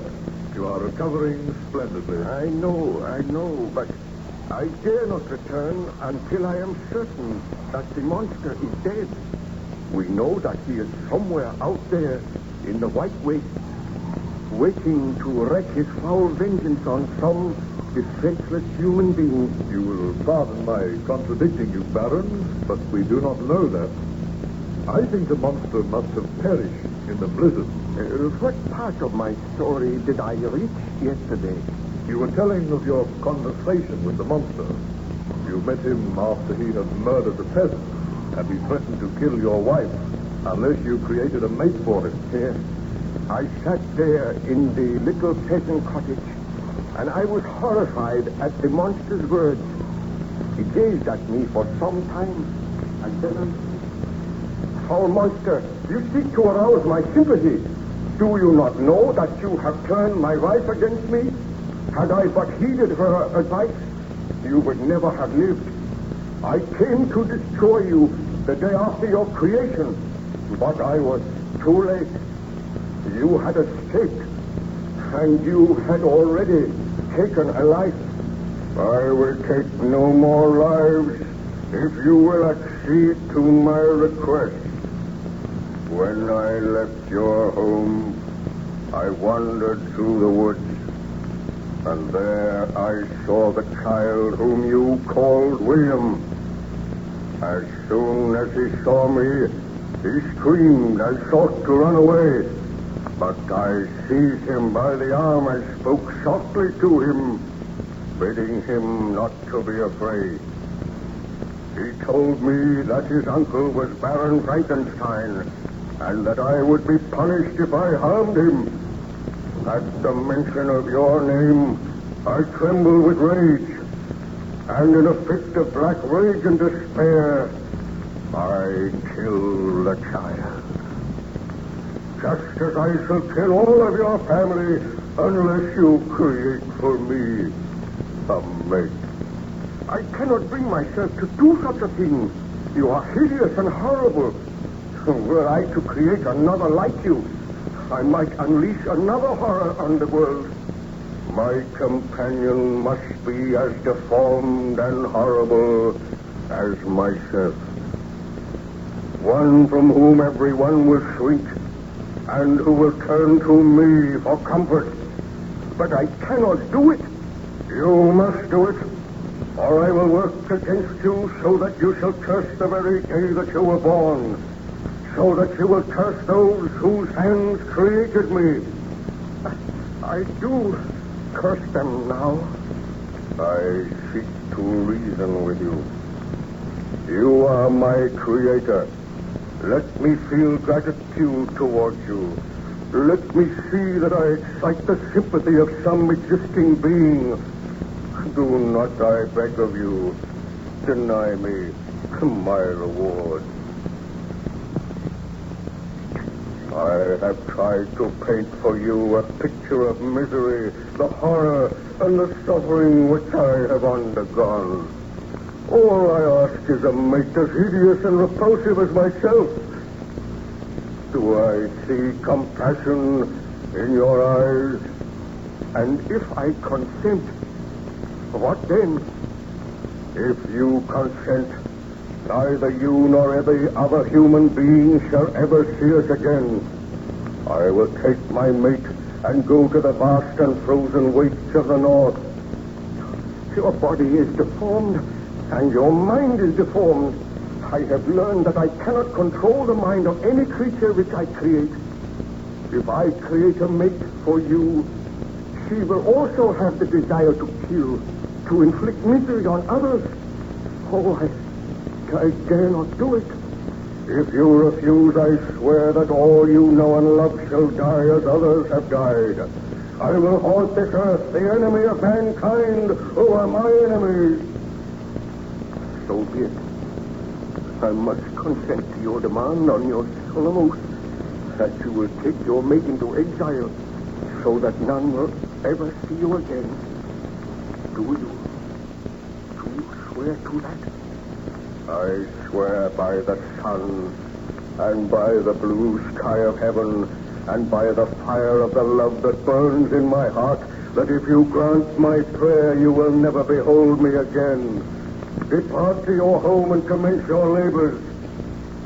I shall watch your progress with anxiety, And mark this well. When you are ready, when your labors are complete, I shall appear. And if you fail me, you know the penalty. Farewell, Frankenstein. I trust that soon we shall meet again, and that the meeting shall bring happiness. But, Baron Frankenstein, surely you did not accede to the monster's request? Well, after he had left the little cottage, I sat and I thought for a long time. I realized that he was a vile and horrible creature, and that he had demanded that I should create just such another creature. And my heart was heavy. With dragging footsteps, I returned home, where I found my wife and my friend Ernst Clerval awaiting me. As soon as I entered, Elizabeth. Oh, Victor, I am so glad you have returned. I drove you away with harsh words last night, but I regretted my words. Tell me, what news? The monster still lived. Victor, my friend, I have heard of your trouble. Elizabeth has told me. Let me offer you all the aid that I can. Together we shall destroy this vile creature. Have no fear. The monster will do no more harm. There will be no other death. How can you know that? Well, I have spoken with him, and there shall be no more death. Rest assured of that, Elizabeth. Oh, I am so glad. But can you trust this monster? I have been greatly punished for my sins. Tell me this, Victor. Did you consent to the monster's request? Surely you did not promise to create a mate for him? Elizabeth, there is so much at stake. So much harm has been done. Victor, you cannot do it. Already there is one vile, bloodthirsty monster roaming here. Dare you create another? Oh, give me time to think, please. Oh, Elizabeth, he is upset. Leave him alone with me now, and I will talk with him. Oh, I'm so stressed. Poor Victor has been out all night. He needs refreshment. I will see that a meal is prepared for you, Victor. Oh, I thank you, Elizabeth. Remain here with Ernst, and we shall talk of the matter later. Victor, my poor friend, my heart is heavy for you. What can I do to help you? Oh, help me, Ernst. I must grant the monster's demand. I tried to kill him. My shot wounded him, but he did not die. And before I could fire again, he took the gun from me. Did you promise to create a mate for him? I did, but my work shall not be done here. I will travel to some lonely island, and there I will have to study again for many months. And there I will create a mate for the monster, which I created. You must not do it, Victor. I must do it. Oh, having created one such hideous monstrosity is a sin for which you have paid heavily. Do not create another. If I do not, your life is in danger. Elizabeth's life is in danger. I must do as the monster says. So be it. I shall accompany you, and I will help you with your work. Oh, you are kind, my friend. A friend of mine has a cottage on a little island in the Orkneys. I know that he will lend us this cottage, and you will be able to conduct your work there. But I am against it, Victor. I do not think you should do it. I must do it. I feel sure that if I grant his request, there will be no further trouble. But how can you be sure? You cannot control the minds of the creatures which you create. Oh, we shall tell Elizabeth you are taking me away from my health, that I am going for a sea trip for several months. Then I will be able to return here to find happiness when my work is done. It seems the only way. The servants are preparing a meal for you, Victor. Oh, thank you, Elizabeth. I have just been talking matters over with Ernst, and he thinks that I should go away with him for a sea trip. My health has been undermined by all this dreadful worry. And you are going away without me? Oh, but you will be safe here. I know that the monster will not harm you. I feel that I must go away without you this time, Elizabeth. Where are you going? We have not decided yet. But will you not trust him to my care, Elizabeth? I will, Ernst. But I want to ask you one question, Victor. Do you intend to grant the monster's demand? My dear, I am going away from here so that I will not grant the monster's demand. My laboratory and all my instruments are here. I am leaving them. I am striving to forget about the monster. You need have no fear. I know that the monster will do no further harm. What did you say to him? Well, I do not like to think of it. But I spoke with him, and he swears that he will not commit another murder. Is he not to be punished for the murder he has already committed? Oh, there is nothing we can do at present, my dear. If the burgomaster's men find the monster, they will kill him. Believe me, Elizabeth, Victor is asking for the best. be content to leave him in my charge. I must be content. You have nothing to fear, Elizabeth. Now wait here until I return. I will recover my health. I will forget the miseries of the past. When I come back here, I swear that you and I shall never be parted again, and nothing shall ever happen to Ma. Did you eventually go to that island in the Orkneys, Baron Frankenstein? I went to the island in the Orkneys. I will tell you of my experiences if you come to me again a little later, Captain Walton. I wish to look through your journal now, and I may make several corrections. Very well, Baron Frankenstein. I will leave you alone now, but I will return later.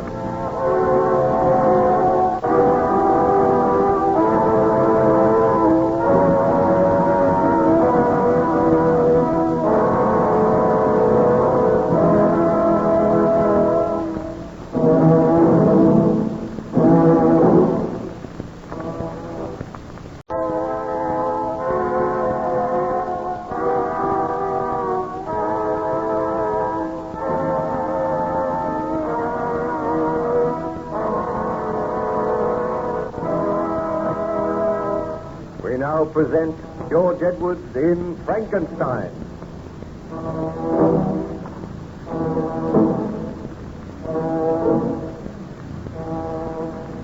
During his enforced stay on the good ship Voyager, Baron Frankenstein related his experiences to Captain Walton, who noted them in his journal.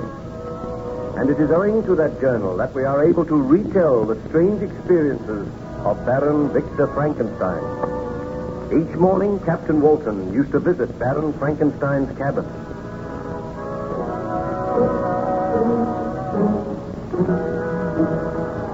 Good morning to you, Captain Walton. Good morning, Baron Frankenstein. Did you look over the notes which I have made in my journal? I did. They form a very graphic and remarkable story. It is extraordinary to think I am reading my own story, and that story is not yet ended. Somewhere outside, the foul monster of my creation still wanders at large, waiting to wreak his evil vengeance on all who stand in his path. Did you create a mate for that monster? You may remember you were telling me that you and your friend Ernst Clerval had arranged to journey to a lonely island in the Orkneys, there to attempt to create a female monster. That is true, and I lied to my wife. I told her that I was going to take a short trip for my health. Eventually, I reached the island in the Orkneys, and there Ernst Clerval and I took up our residence in a large, comfortable cottage. I used one big room at the back to conduct my experiments. I studied night and day. I worked for months, and at last I molded a form which I hoped would someday have life and would be the mate of the monster which I had created. One night, I sat working over this form while Ernst sat by my side. He watched me at work and then... Victor, I do not know whether you are doing the right thing. I do not feel that you should create another monster. I have doubts myself, my friend. As my work nears completion, I am afraid.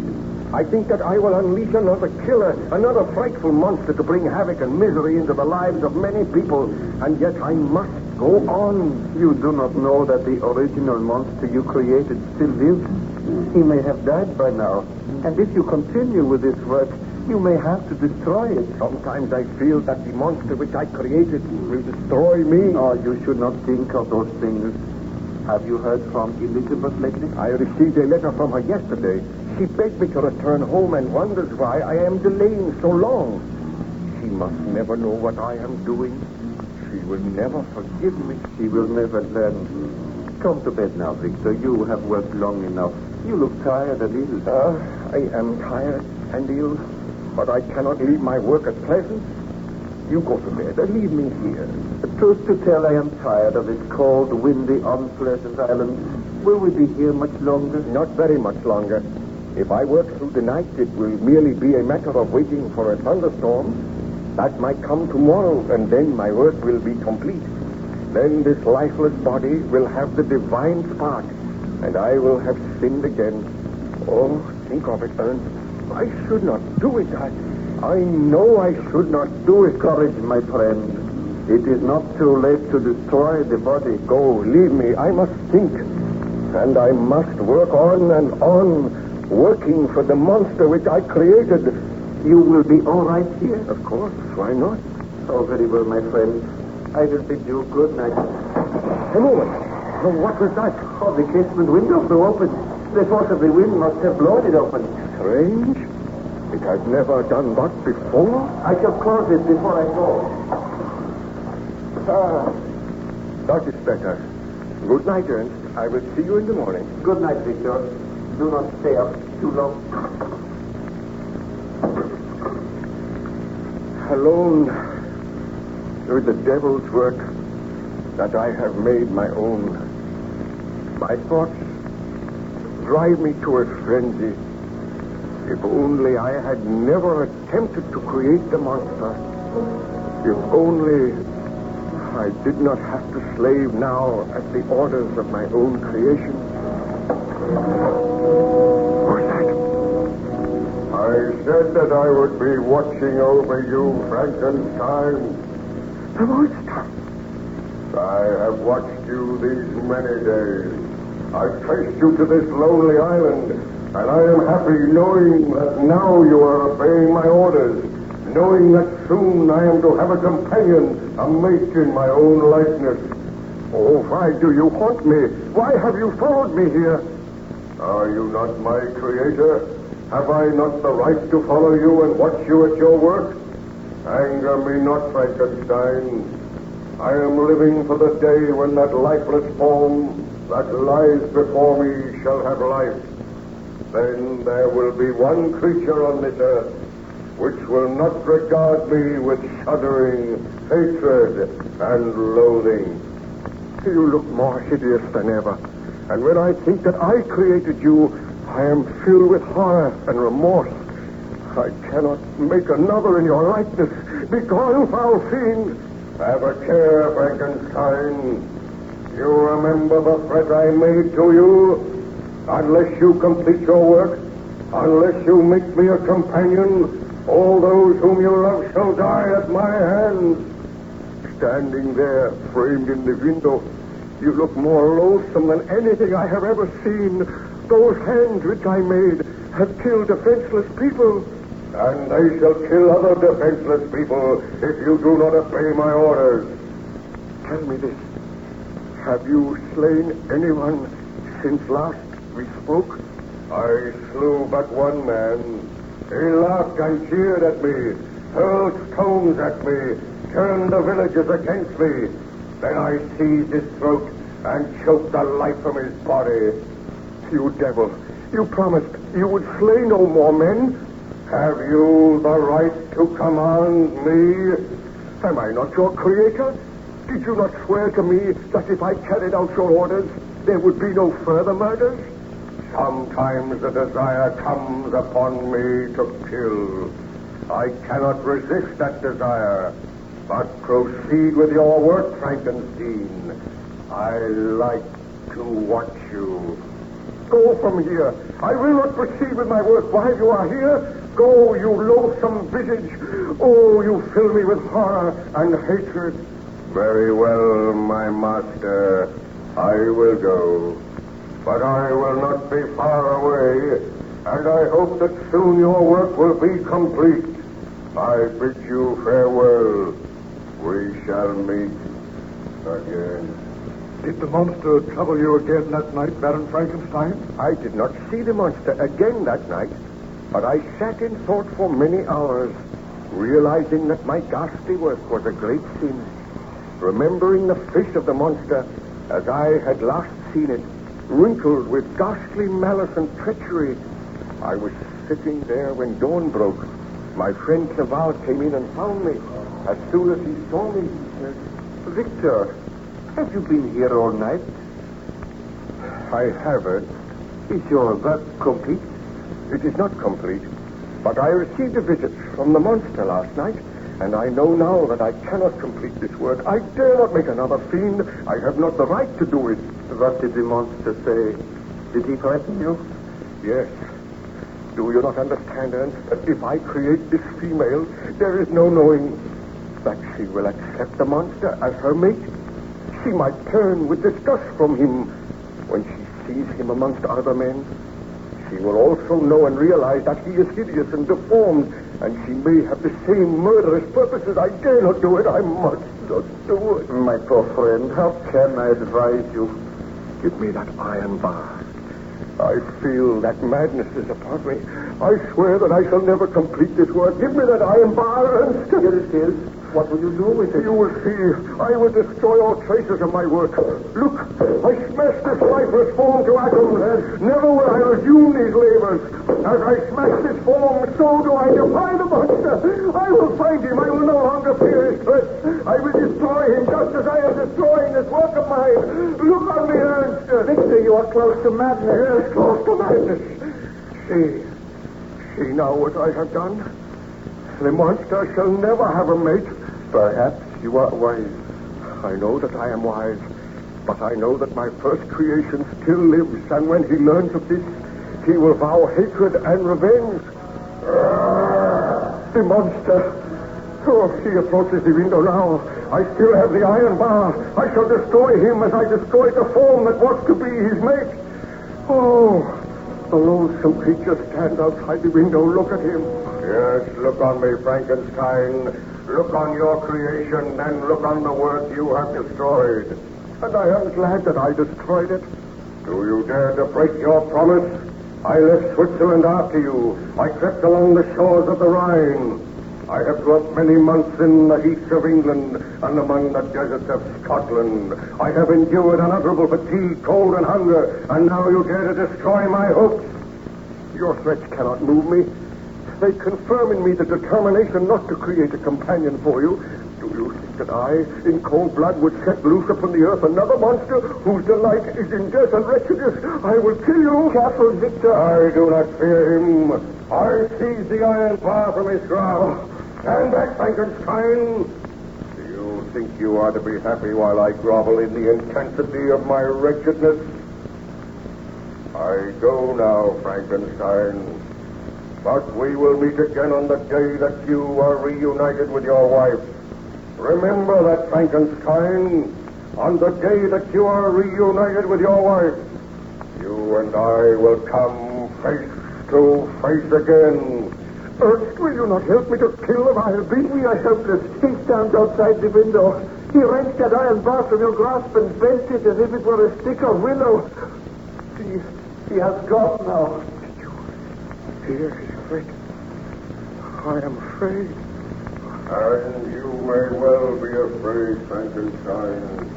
You have had your chance, and you let it slip by. Fear me, my creator. I am now your master. Come away, Victor. Come away. We must leave this island at once. Did the dreadful monster carry out his threat, Baron Frankenstein? Ask me no more today, Captain. I recall that I almost swooned after the monster had left me, and I feel now that the monster is not far away. He is close to this ship. I seem to sense his presence. I shall place armed men on guard outside your cabin. Do not fear, Baron Frankenstein.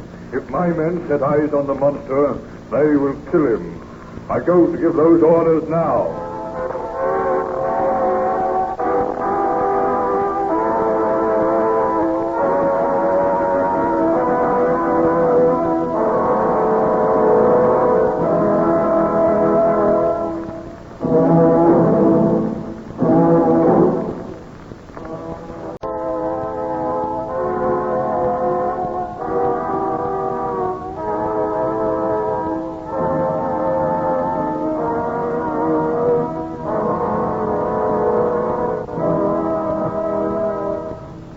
Present George Edwards in Frankenstein.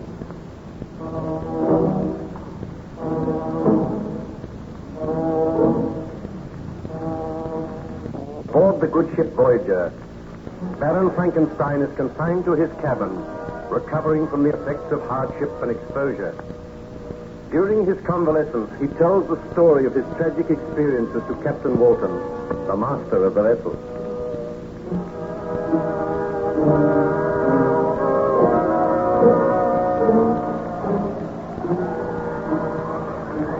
Well, the weather seems to be improving a little, Baron Frankenstein. For a wonder, it's not snowing. Perhaps the thaw is going to set in soon. Then you will have to take your vessel back to England, and you will leave me here. We shall certainly not leave you here. Oh, but you must. I cannot return to civilization until I am sure that the monster of my creation is dead. Let me plead with you, Baron Frankenstein. You were in the last stages of exhaustion when you came aboard this vessel. We have nursed you back to health and strength. Come back to England with us. Forget about the monster. I feel sure that he has perished out there in the blizzard. Oh, if only I could feel sure. Tell me some more of your story. What happened after you had destroyed the companion you were making for the monster? Did I not tell you that the monster returned and threatened me?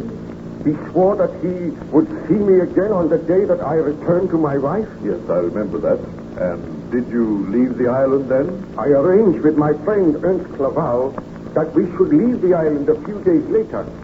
And when the supply vessel called, some men were sent ashore to carry our effects to the ship. This vessel was under the command of a dour Scottish captain called MacDougall. He came ashore and spoke with Ernst Clerval and myself. We can put you ashore at Southampton. That is as far as we're going this trip. Oh, that will do nicely. Are you agreeable to that, Clerval? Oh, we must be agreeable. No other boat will call here for a month. Well, we must go on this one. Tell me, Captain MacDougall, is your vessel watched closely? What do you mean by that, Baron Frankenstein? Has anyone else tried to get aboard the vessel? But certainly not. The vessel is moored about 100 yards from the shore, and only one boat came ashore. No one would get into that boat but you two passengers. Oh, I am glad to hear that. I did not know that there was anyone else on the island. There is one other person on the island, but he must not live here. Who is he? That matters not. But he is an enemy of mine. Is everything ready, Ernst? Oh, my briefcase has been left in the cottage. I will only detain you for a moment, Captain. I will go and get it myself. Very well, Herr Clerval. We will wait for you. Do not be too long, Ernst. I want to get off this island as soon as possible. Oh, I will only be a few minutes. Now, Captain MacDougall, I would like you to give your crew instructions to see that no one, bar her, Clerval, and myself, attempts to board this vessel. It is imperative that the monster should remain here. Perhaps he will die of starvation. What monster is this of which you speak, Baron Frankenstein? A huge, deformed creature. A murderer. A murderer on this island? Do not worry your head, Captain. As long as that creature is not allowed to board your vessel, as long as we keep a watchful eye, there is nothing to fear. I am hopeful that I will never see or hear of him again. What's that? Ernst, I see the... What does it mean? Call some of your men. Come quickly. Follow me. Tell me more, Baron Frankenstein. Had Ernst Clerval really been attacked? Together with Captain MacDougall, we hurried to the cottage. I flung open the door and dashed in, and then a dreadful sight met my eyes. On the floor in the far corner lay the huddled body of Ernst Clerval. I dashed over to him and said, "This is the monster's work. Oh, Ernst, my friend, I should have known. I should have known." Let me see the man. Look at him, Captain MacDougall. He is dead. And look on those cruel bruises, those marks on his throat. This is the monster's work. He has carried out his promise. Those that I love are to be slain. This is my punishment. But who is this frightful creature? Let me order my men to search for him. The island is small. We must find him. Yes, we must find him. Arm your men with firearms. Tell them to shoot on sight. But what does the creature look like? A cruel, evil monster. Much bigger than an ordinary man. With long, yellow fangs that show between his lips. A monster of hideous cruelty. Oh, he must be found and slain. But who is he? What is his name? He has no name. I created him. You created him? You created this monster, Baron Frankenstein? It is the truth. Go, man. Tell your men to search for this monster. Tell them to slay him. Leave me here with my friend Ernst. Will you be safe here? I will be safe, although I pray for death. go, Captain. I beg that you strive to find the monster and slay him. I will gather my men at once. We'll search the island thoroughly. You had better return to the vessel as soon as possible, Baron Frankenstein. I will see you there. Oh, Ernst, my friend, the truest friend that man ever had. Had I but heeded your advice, you would have been alive today. But I sinned. I usurped the rights of God, and for that sin, I am paying dearly. Now I have lost my friend. I know that my wife is in danger. Oh, Almighty Father in heaven, I know that I have sinned. I beg for thy forgiveness. I ask that I may live to avenge those who have died because of my crime. Hear thou my prayer, my Father. Well, Baron Frankenstein, was the monster found on the island? Captain MacDougall and his men searched the island thoroughly, but there was no trace of the monster. He had not even left a footprint. Where he was hiding, I do not know, because later on I joined in the search, and I could not find him. At last, heartbroken and weary, I left the island, taking with me the body of my beloved friend Ernst Clerval. The vessel set sail, and in due time I landed at Southampton. Then I made arrangements to go home, and at last I arrived in Geneva once again. On arriving there, I found my wife eagerly awaiting me. She greeted me happily. Victor! Oh, my heart is almost bursting with joy to see you again after all these months. Oh, my darling. Oh, Elizabeth, I am so happy to feel my arms about you once again. Let me look at you. Have you fully recovered from your illness? Have you forgotten the nightmares and the horrors of the past? I am well, Elizabeth. That is not the truth, Victor. You look drawn and very pale. I have had a long and tiring voyage, but I will be better soon. But what ails you? And where is Ernst? Did he not come with you? Ernst is not returning. Not returning? I left him in England. He sent you his love. That is strange. I thought he would come back with you. Oh, do not question me now, Elizabeth. I am tired. But tell me of yourself. Have you been happy here? Oh, how could I be happy while you were away from me? But I looked forward to the day when you would return. Have you seen anything of the monster? Not a sign. I am living in hopes that he has perished, that we will never hear from him again.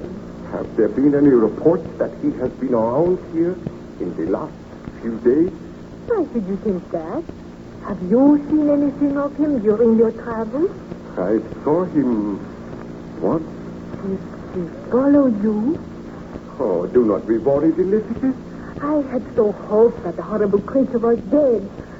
Why are you looking so worried, Victor? What has happened? Well, you must be guided by me, Elizabeth. I beg that you will not leave the house unaccompanied. Stay by my side always. And whatever you do, wherever you go, if you do leave my side, carry this pistol with you. A pistol? But Victor, what is it that you fear? What is it that I fear? Don't you know?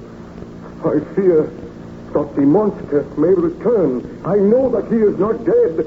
You know that he is not dead?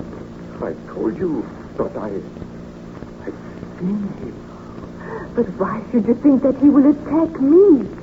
Oh, please do not question me now, Elizabeth, but do as I say. Promise that you will not be alone for any length of time. And if you hear anything which frightens you, promise on your word of honor that you will call for help at once. But do you think that will be necessary? Oh, it is necessary. And please always carry that pistol with you.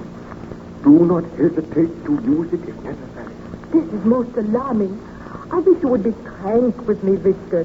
Tell me why you think the monster will attack me. He is a blood-crazed, inhuman creature. We must be on our guard. We must try to kill him before he does any further damage. Further damage? Has he committed another murder since you left here? Oh, can we not talk of something else, Elizabeth? I am so worried, so terribly worried. The mere mention of the monster upsets me. And I thought that this holiday would help you to recover, and you would come back well and strong. But you seem worse than ever. I have never seen you show such fear. Well, I cannot help it. Oh, but be of good heart, Elizabeth. While I am here, I shall protect you. And if the monster comes, I swear he shall die. Why should you think the monster will come? Well, he threatened to come on the day that you and I were reunited. But I hope that he is on that lonely island in the autumn mist. I do not think he can be here. Victor, you hear that? Yes, I heard it. The monster's laugh. He has returned. Oh, Elizabeth, I am afraid. Proceed, Baron Frankenstein. Did you see anything of the monster that day? Oh, I'm afraid I cannot tell you any more now, Captain. The telling of this story has tired me. Please, go and leave me in peace. Very well. I will note what you have told me in the journal, and I will return to you when you feel more rest.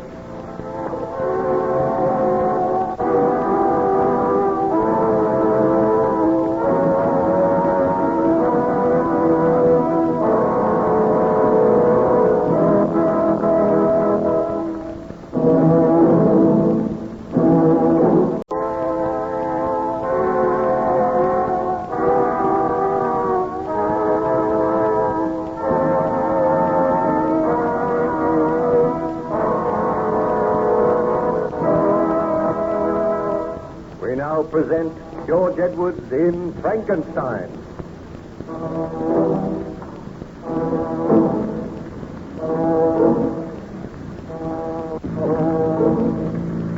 Baron Frankenstein was gradually recovering his health under the care of the captain and the surgeon of the ship Voyager, which was icebound in northern waters. Each day, Baron Frankenstein told Captain Walton some of his story, and the captain duly noted these facts in his journal.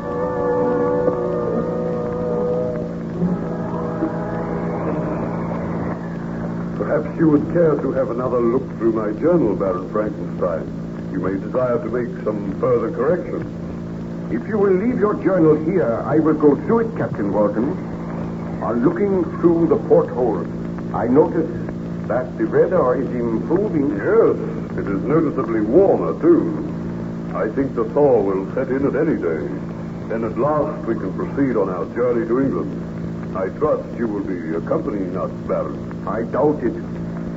Strange that neither you nor your crew have seen any sign of the monster. Let us trust that the monster no longer lives.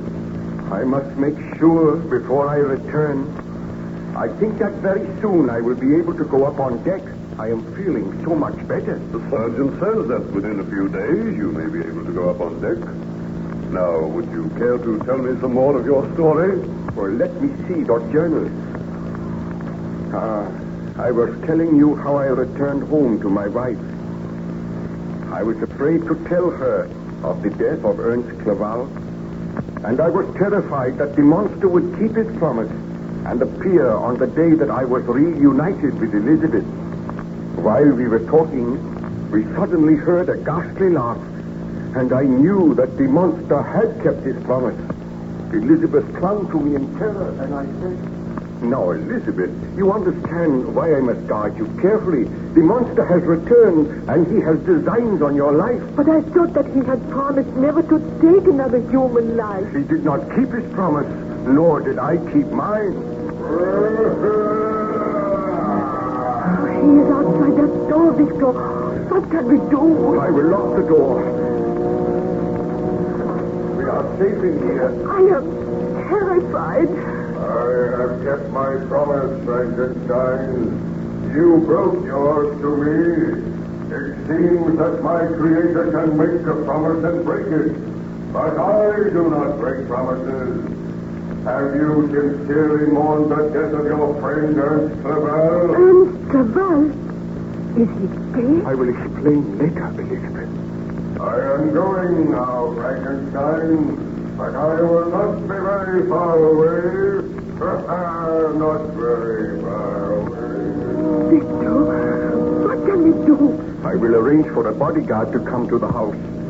We will make plans to slay that foul monster. Tell me about Ernst Clerval. Well, I was trying to keep the news from you. Ernst has been killed, murdered by the monster. Oh, Elizabeth, are we to spend the rest of our days in fear and terror?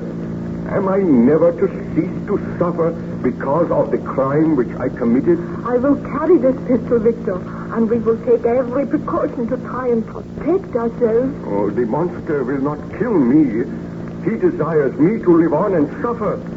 Oh, but I am afraid for you. Tomorrow, you shall leave here. You will go to England. Think not that the monster would follow me, or I am safer with you, Victor. We must not be parted again. Oh, it is my fault that we are suffering all this misery. We have each other. We must do all in our power to rid the world of this foul creature. I will send a message to the burgomaster at once. I will ask him to send his best man here to act as a bodyguard, and together we shall plan to bring about the downfall of the monster. You must send one of the servants with a message at once. Oh, Elizabeth, until that monster dies, we are to spend our days in terror and abject misery.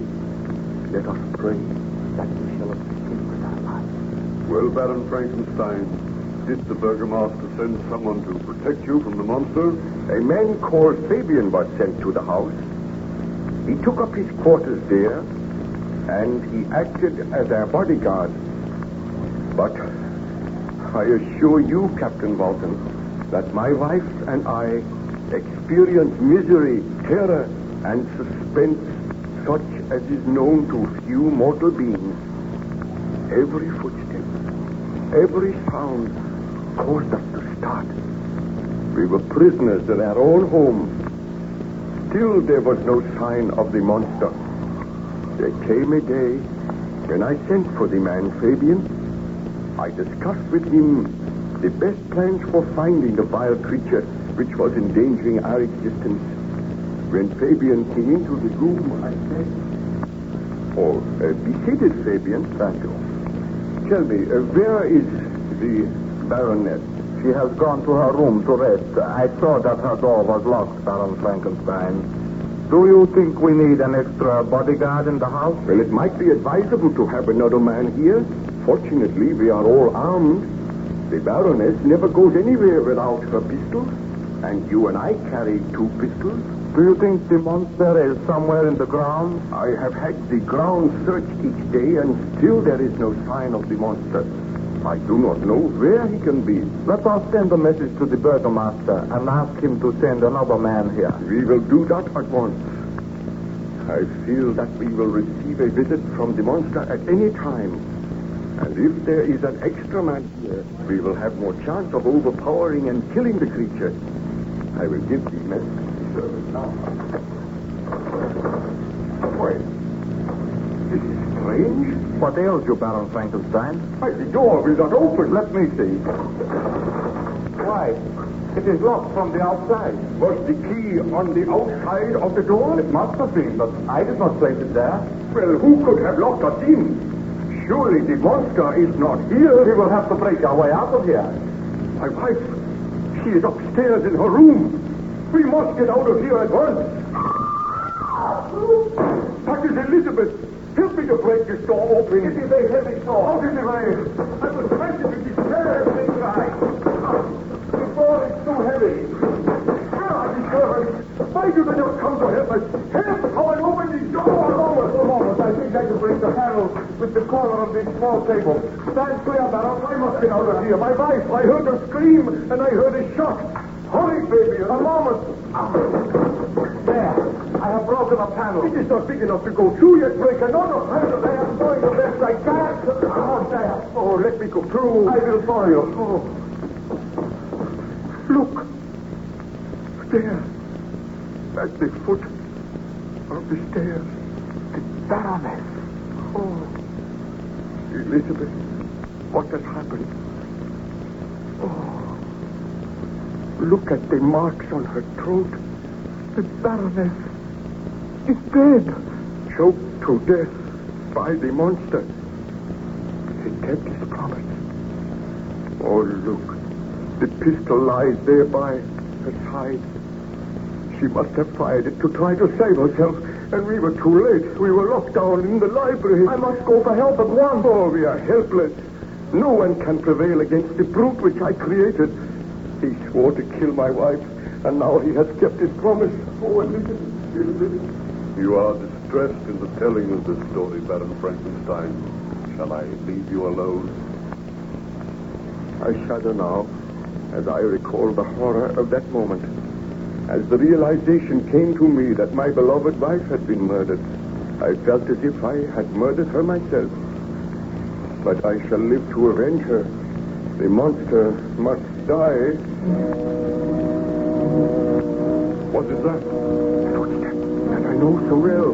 The monster is here on the ship. Are you armed, Captain? I am not. We meet again, Frankenstein. And I can lock this door behind me. Why have you come here? I hoped that you were dead. You vile, murdering creature. I have no sympathy for you, only hatred and loathing. Stand where you are, Captain. I hold you firmly. You tremble. Let me go. If you call for help, you shall die. Why should you kill me? I have done you no harm. You have said that your sympathies are all with Frankenstein. But do you not realize that I also have suffered? Our quarrel is almost over, Frankenstein. I have come to tell you that I will slay no more of your friends unless they seek to slay me. I have but one life to claim now. Whose life is that? Yours, Frankenstein. The creature shall kill the creator. The monster shall destroy the man who created him. Mark that well, Frankenstein. Before this ship leaves, you shall die. I only pray that before this ship leaves, I am given the strength to kill you. I will be content to die when you are dead. Think not to escape me, Frankenstein. Your life and mine are bound together. I go now, but be prepared. The end may not be far distant. Go after him, Captain. Oh, quick. Bid your men shoot him down. No. I cannot go after him, Baron Frankenstein. I do not think that anyone can kill that monster. And he has sworn to kill all who strive to slay him. Oh, you must despise me and think me a coward. I do not think that. I understand. But go on deck, Captain. Tell your men to keep a close guard. And whatever you do, see that the officers are armed. And carry a firearm yourself. Then return to me and I will continue my story.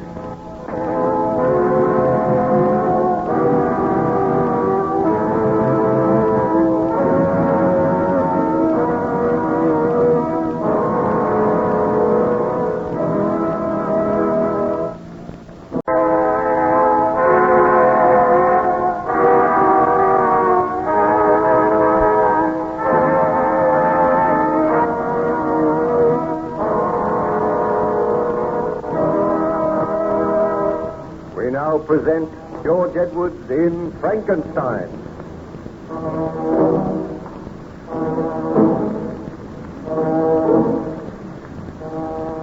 Baron Frankenstein was gradually recovering his health. And he was telling his story to his friend, Captain Walton, on the ship Voyager, which was icebound somewhere near the North Pole. On one occasion, just after Frankenstein had described the death of his wife, the monster appeared on the ship. He went to the cabin, and there he attacked Captain Walton. Frankenstein advised the captain to carry firearms in future, and to let his crew do the same. The next day, Captain Walton again visited Frankenstein's cabin.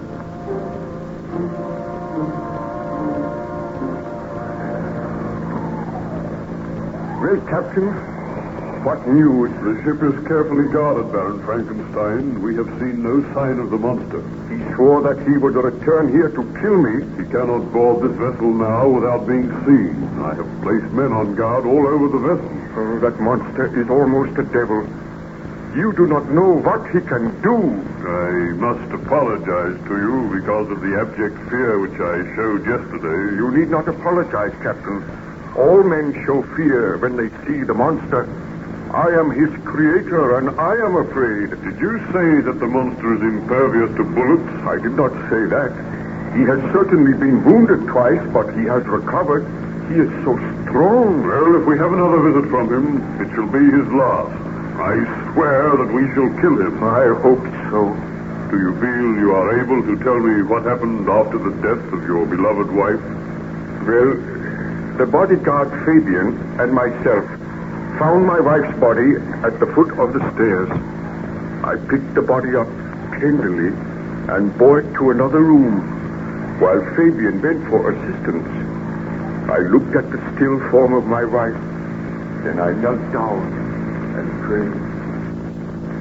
I pray that I be granted life, so that I may destroy the monster which I created. Has not my punishment been enough? Have not others suffered because of my sin? When will my suffering cease? Oh, Elizabeth, my beloved wife, I will live to avenge you, and to avenge those who have died because of my evil work. I kept my promise, Frankenstein. What? You here? You cannot move. The creature is stronger than the creator. I hold you fast. Oh, so great is my hatred that it gives me strength. I shall free myself. I shall kill you. Hear me, little man. I despise you. Let me go. Let me go. Let me go. Hear me. Did you not condemn me to a life without a mate, without a companion? Did you not create me and make me an object of hatred and contempt? Now all men are against you. They know that you created me. They know that you have brought misery to others. Therefore you will become an object of hatred and contempt. You are now without a wife. I killed her. That is her still body lying on the bed. Suffer now as I have suffered, Frankenstein. Oh, if only I had the strength to kill you. You have not the strength. In your foolishness, you have made your creature stronger than yourself. My work is done now. I am leaving here. I cannot make you suffer more. I know that every man's hand will be against you, and you will be an outcast just as I am. Where are you going? Who knows? I shall wander the world. Mayhap I will find someone as hideous as myself. Someone who will be a companion to me. Wherever you go, I shall follow you. If it be to the ends of the earth, I will not be content to rest until I have destroyed you. Have a care that I do not destroy you. I could do it now. Feel you, my fingers about your throat. All right. Why do you not kill me? It would be a merciful release. But I should not die happily, knowing that you still live. You shall live on. You shall suffer as I have suffered. Mayhap we shall meet again. We shall meet again, I swear it. But tell me, have you the powers of evil? How is it that you were able to find us? How is it that you were able to get into the house? I laughed as I watched you searching for me. You did not think that I could find shelter on the roof, that I could lower myself into the window of this room. Your wife slept. But she heard me as I came through the window. She started up and seized her pistol. She fired, but her aim was wild. She did not struggle much, Frankenstein. Then I took her body and hurled it down the stairs. You have been on the roof all the time? I have. Oh, Frankenstein, I have sent for the but why? The monster! Shoot him! You shall not kill me! Oh, he's not my homicide! Let him let me go now! He's choking me! Oh, let that man go! Do not kill him! He shall die!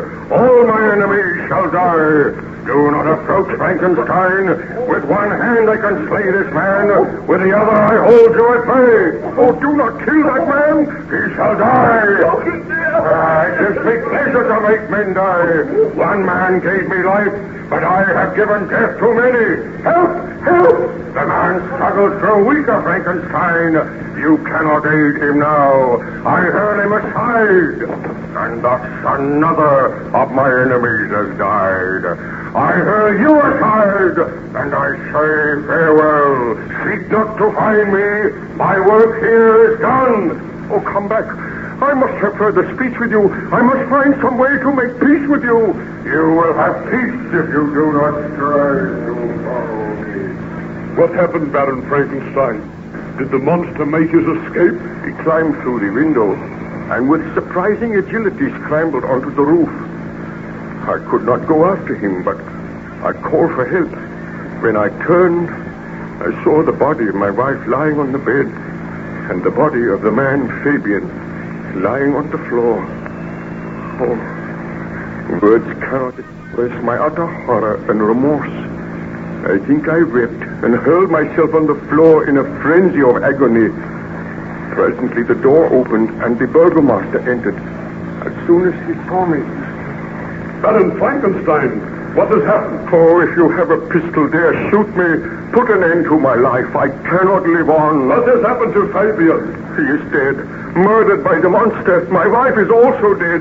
Murdered by the monster which you say you created. I did create him. And may God forgive me for that sin. It seems that my suffering is never to end. I am guilty of the murder of these innocent people. For months we have been striving to find that monster and to destroy him. If you are his creator, as you say, then it is your responsibility to find him and destroy him, Baron Frankenstein. I know it. I have communicated with the authorities, and there is talk of ordering your arrest. If you created a devil, you should be punished. Oh, have I not been punished enough? The people of the village murmur against you. They say that you should be hanged for these murders. Oh, I feel that I am going mad. I know that I turned this murderer loose upon society, that while he lives there may be other murders. Therefore I swear a sacred oath that while there is breath in my body, while I live I shall devote my life to tracking him down. We feel that if you remain here, the monster will remain, that other lives will be in danger. So all men are against me. I am to suffer as my creature has suffered. I am to know what it is to be a fugitive, an object of hatred and scorn. It seems that his revenge is indeed complete. I advise you, for your own sake, to leave here today. I will leave very soon. Spare me a few minutes so that I may pray beside the body of my beloved wife. Then will my journey commence. Where it will take me, I know not. But if it be to the end of the earth, I will find him and destroy him. Oh, would that I destroyed him before I gave him life. So be it, Baron Frankenstein. I will see that you are not molested before you leave the village. Oh, await me downstairs. I will join you in a few minutes. So, Baron Frankenstein, you were forced to leave your native village. Yes. When I left my home, my first act was to try and find some clue by which I might trace the steps of my fiendish enemy. I wandered to the cemetery, and I prayed a while by the grave of the child William. Then I heard a sound behind me. I looked up, and it was the monster watching me, He did not speak, but fled away, and I pursued him, only to lose him. But he left a trail of death and disaster wherever he went, and for many months the ceaseless pursuit went on. Sometimes I would almost come up with him. Once, when I was traveling by night, the broad disk of the moon arose, and it shone upon a huge, ghastly, distorted shape which fled before me with more than mortal speed. I went to the coast, and by a strange chance, I saw the fiend hide himself in a vessel bound for the Black Sea. I booked my passage in the same ship, but he escaped, I know not how. I traveled to the wilds of Tartary and Russia, and once I came upon a peasant's home in the wilds of Tartary. I saw the peasant standing outside his cottage. He was wringing his hands in terror and said, "I have seen the devil himself, a strange, horrid fiend." Tell me, my friend, what have you seen? The devil himself, I tell you, sir. A huge, shambling creature with a countenance more hideous than I have ever seen. He forced his way into my cottage, took all my food, ate it himself, and placed his cold, clammy hands upon my throat. I screamed in mortal agony. Then he withdrew his hands and laughed, the most ghastly laugh that I have ever heard. Tell me, where did this creature go? I know not. He went out of my cottage, and I was afraid to follow him. Here, take the silver to compensate you for anything which the monster stole from you. I must be close to him. I feel my search will soon end. Oh, that laugh again. He will kill us. Do not let him kill me. My quarry is near me. Stand aside, man. This time he shall die. What happened, Baron Frankenstein? Did you shoot the monster? Ask me no more now. I am tired. Later on, I will tell you what happened on that fateful day.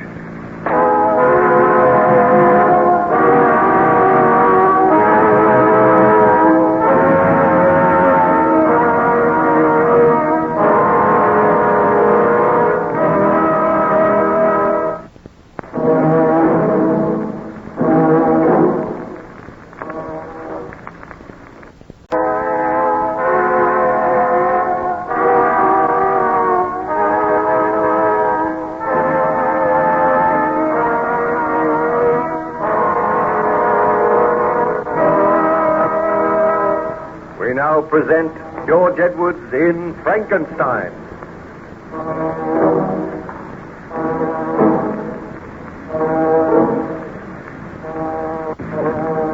Baron Frankenstein described his amazing adventures to Captain Walton of the ship Voyager. The Voyager had been icebound for many months, but the thaw was setting in, and the vessel was commencing to drift southwards. Captain Walton brought this good news to the Baron.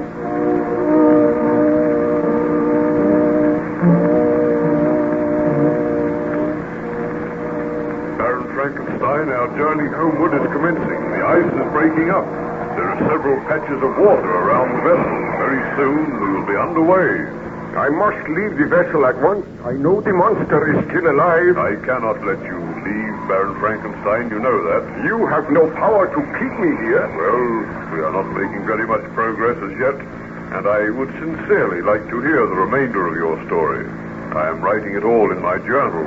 Well, I was telling you that in the wilds of Tartary, I encountered a peasant who was terrified because he had seen the monster. And when you were seeking to comfort the peasant, you heard the monster's laugh. Yeah, I drew my pistol and moved towards the door. To my surprise, the door opened and the monster appeared. My surprise was so great that I hesitated for a moment, and that hesitation was fatal. With incredible swiftness, the monster advanced and wrenched the pistol from my hand. And then he said, "It is time that you and I spoke again, Frankenstein. You seem to have the powers of evil. Always you flee before me. Am I never to kill you?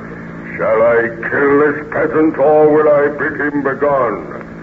I do not wish him to hear what we have to say. Go, fellow. Do not return here for some hours." Because you are my creator, so should you be my friend. We are both outcasts now. Can we not also be friends? I have thoughts just as other men. If I had a friend to whom I could speak, and who could read to me and teach me many of the ways of the world, perhaps I would find some strange happiness. You cannot return to your world, Frankenstein, but you could find loyal, faithful, and honest friendship with me. You have murdered my wife, my friends, and made me an outcast in this world, and yet you dare to ask for friendship.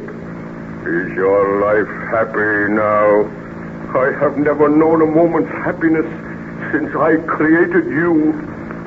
And I have never known a moment's happiness since I was created. Do you not owe it to me to give me some peace and happiness?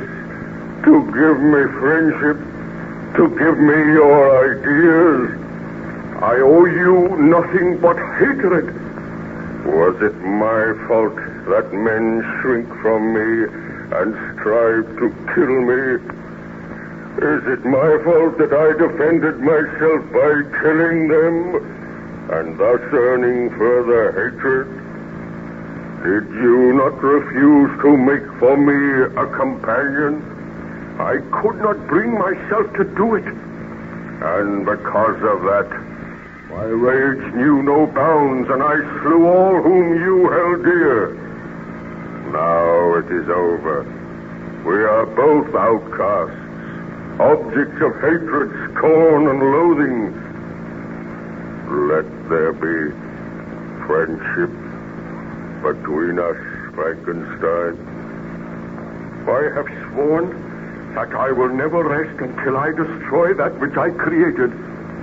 Mayhap I am to blame for many of the sufferings which you have endured, but the sin was mine. I created you. Now it is my solemn and holy duty to destroy you. And it is in my power to destroy my creator. You may destroy me. I will. But not until you have experienced further suffering. You must pursue me. You must live the same lonely life as I live. And perhaps I will receive a strange pleasure knowing that I have made my Creator suffer. And perhaps I am receiving a strange pleasure knowing that you are paying for your sins, knowing that all men are still against you and will always be against you. But I admit the crime was mine in giving life to you. And my only purpose in living now is to end that life. Mayhap you will never end it. Farewell once again, my master. I offered you my friendship. I offered to live at peace with you, and you refused. Why should a man hate that which he has created? That is one of the things I will never understand. Farewell, Frankenstein, until the next time. Did you pursue the monster that day, Baron Frankenstein? Well, he made his escape with incredible swiftness, and I set off after him. The search went on for many months, and the monster seemed to take pleasure in leading me on. Sometimes, indeed, he left marks in writing on the barks of trees or cut in stone that guided me and instigated my fury. I pursued my journey to the northward. The snows thickened, and the cold increased in a degree almost too severe to support. On and on we tramped, and occasionally I was rewarded by a glimpse of my deadly enemy. I realized that I was being led towards the frozen wastes of the north, and I procured sledge and dogs, traveling across the icy wastes and occasionally finding clues of the inhuman devil which I had created. Then I lost him, and for a while I despaired of my own life. My dogs died. I wandered through the snow and the blizzard, gradually finding my way to this ship, where you gave me your kindness and hospitality, Captain Walton. A strange and dreadfully tragic story, Baron Frankenstein. This story is not over yet. You know now why I cannot return to England with you. There is no place for me in the haunts of men. I must kill the monster, and then I will be content to die.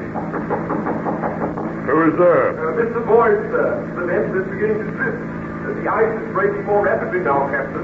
I think you'd better come up on deck. Very well, I shall come up now. I must leave the vessel. Make arrangements for me to be put ashore, Captain. You cannot leave the vessel, Baron Frankenstein. That would be madness. I must. You realize that I cannot let that monster roam about killing people at will? You must excuse me for a moment. You will be safe here in your cabin. You are not yet strong enough to leave your bunk. I will return and discuss the matter with you later. Come, Mr. Boyd.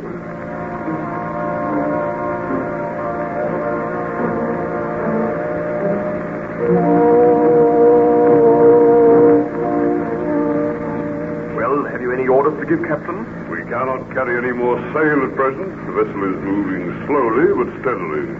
Let her be kept upon this course, Mr. Boyd. Aye, sir. Have any of the men seen signs of the monster? We have seen nothing for the past few days. I am glad.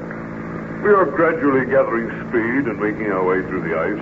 By tomorrow, we should be well on the journey homewards. Then I do not think we will have any more to fear from the monster. But what of Baron Frankenstein? Are we taking him with us? Of course. You do not think we could leave him here? The men are afraid of him, sir. They say that he is responsible for bringing that evil monster aboard. They say all their lives are in danger. I beg of you, put Baron Frankenstein ashore. He'll be an evil influence during the voyage. I am the commander of this vessel, Mr. Boyd. Baron Frankenstein is my friend. The men have been inactive all the while the ship has been icebound.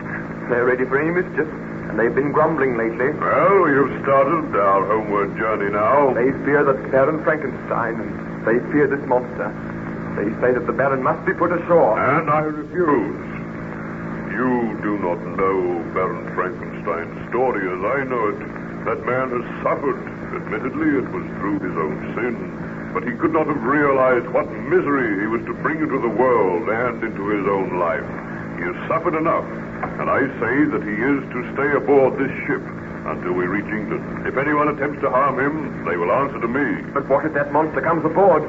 What if it means loss of life? All the officers are armed. If the monster comes aboard, we will shoot. It would be easy for the monster to come aboard. There is ice all around the ship. There is water on one side of the ship. We can watch the icebound side. And what if the crew mutiny? If the crew mutiny, they will be dealt with. Gather them here, and I will address them. All hands on deck. Let the officers stand with me, Mr. Boyd. So far, this voyage has been a success, and will not be marred by any signs of mutiny on the part of the crew. I was only trying to do my duty in telling you what the men felt, sir. I am aware of that, and I am going to deal with the men. I assume I have the loyalty of the officers. We will obey you, sir, but we are afraid of this monster. If you will remember, he once attacked me. I do remember that. All hands on deck now, sir. Men, it has been reported to me that some of you are showing signs of discontent. For the greater part of this voyage, you have all given me your loyalty, and you have assisted me to make the journey a success. I ask you now not to mar that voyage by any murmurs of mutiny. I am told that some of you are afraid of my friend and guest, Baron Frankenstein. There is no need for you to fear him. He is a gentleman who has suffered. I know his story, and I feel deeply for him. As regards the strange monster which has sometimes come aboard this vessel, I can assure you that all the officers are armed, and if he comes aboard, they will shoot. Attempt to mutiny and disobey my orders, then you will meet with the punishment that is given to mutineers. Now trust in me, men. I will take you back home safely. And remember, if any harm comes to my guest, Baron Frankenstein, the man who harms him shall die. That is all. You may go. Baron Frankenstein, how did you get up here? I forced myself to leave my bed. I heard what you said, Captain. But your men need have no fear. I will go ashore now.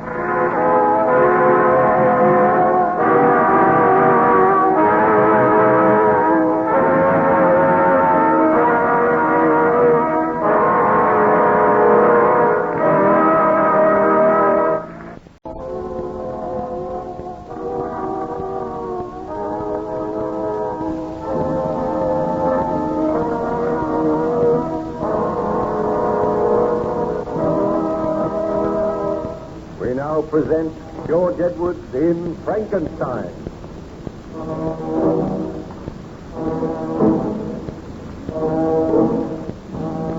Certain members of the crew of the Voyager objected to the presence of Baron Frankenstein on board. But Captain Walton addressed his crew and informed them that the Baron was his guest. Then, to the surprise of everyone, Baron Frankenstein tottered up onto deck. He was weak and ill, and he supported himself with difficulty. He informed Captain Walton that he intended to leave the ship immediately.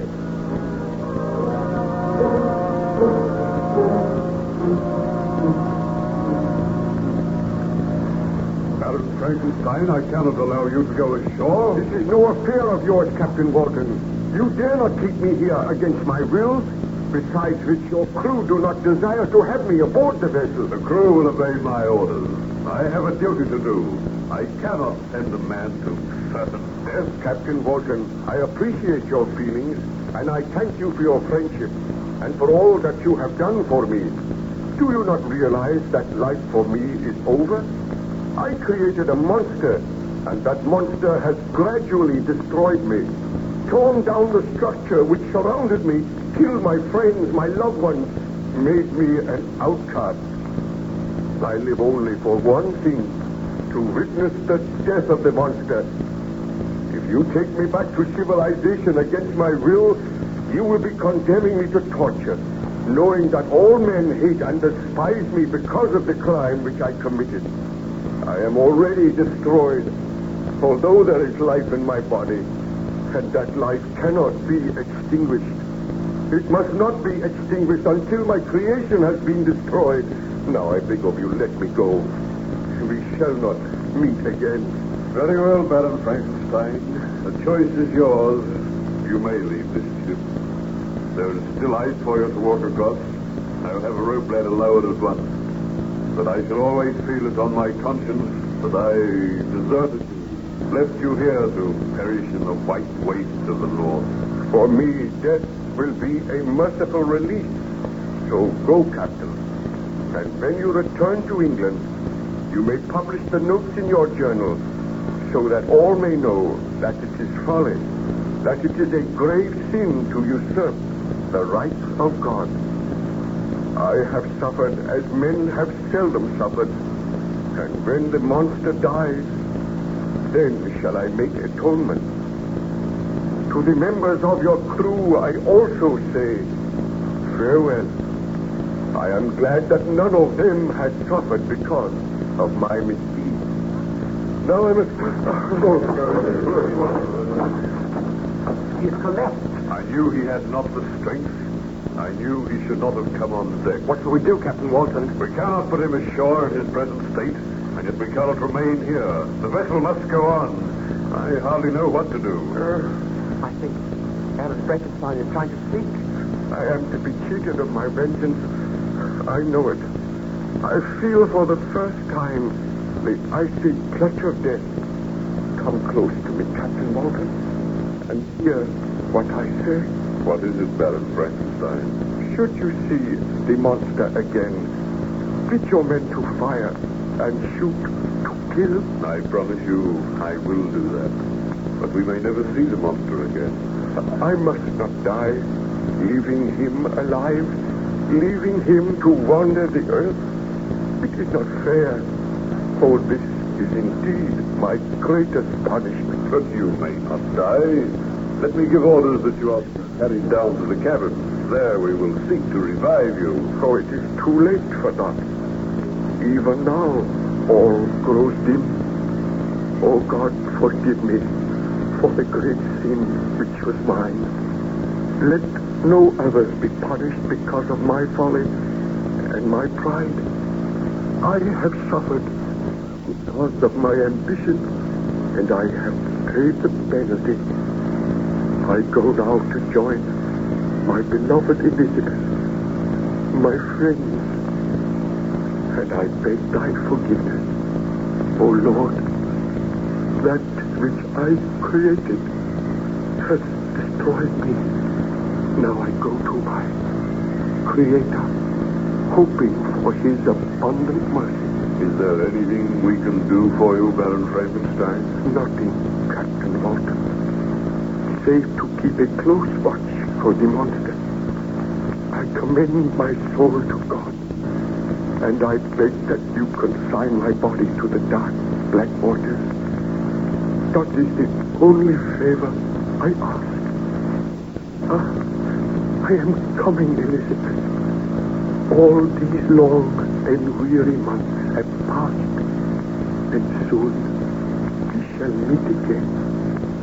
Oh, Elizabeth, my loved one, I long to be with you.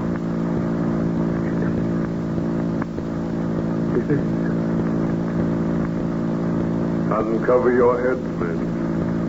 Baron Frankenstein has passed away.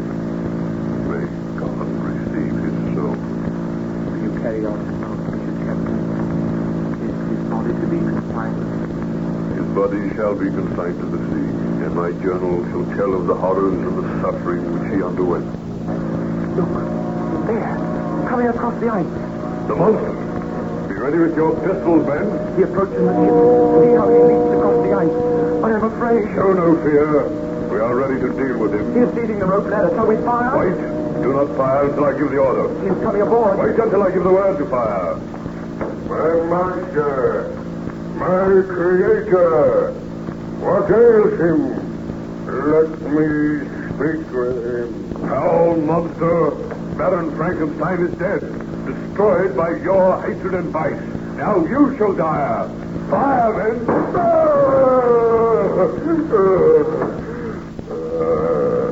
You would destroy me. The blood pours from my wounds, but I still have life. Let me look on the body of Frankenstein. Shall we fire again, Captain? No, wait. Frankenstein, you are dead. Victim of my hatred. Victim of your own selfishness. Oh, Frankenstein, I am filled with remorse, and yet soon I am to die. They have dealt me mortal wounds. Frankenstein, my creator, I mourn for you. You say you mourn for him, and yet you drove him to his death. Your diabolical vengeance destroyed your creator. Think you that I do not deserve your sympathy? I swear that after the murder of Clerval, I was heartbroken and overcome. I pitied Frankenstein and hated myself, but I discovered that he still sought for happiness, while I, his creature, could live on in misery and loneliness. Men have forced me to murder. Loneliness has made me bitter, and now he who gave me life is dead. I swear I was not born to hate, but men turned from me, and my creator would not aid me. He offered you death. Does any man seek death while he may yet find happiness in life? Frankenstein welcomed death. He sought only to live so that he might destroy you. There lies my creator, white and cold and dead. You hate me. All men hate me, but your hatred cannot equal that which I regard myself. I once sought the friendship of Frankenstein. Should there not be friendship between the creator and his creature? But because he is dead, so shall I die. Be so men not to fire on me again. You can see that I am mortally wounded. Tell me, what was Frankenstein's last wish? His last wish was that his remains should be confined to the sea. His last wish shall be carried out, and I shall carry it out. Look you over the side of the vessel.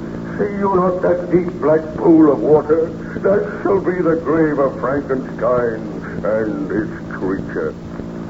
With my last remaining strength, I raise his body in my arms. And creator and creature will lie in cold death together beneath the dark, unfriendly ocean. He is taking the body, Captain. Shall we shoot him? No, he is soon to die. Let us watch. I am about to leave this world, and you are the last of humankind who will ever behold me. Even now you shrink from me with horror and loathing, and him whom I hold in my arms gave me this hideous form, condemned me to a life of loneliness, yet he was my creator, and instead of loving his creature, he hated him, sought to destroy him. So I sought vengeance on all men. I turned against him who had given me life. Let every man learn of the story. Tell them the truth.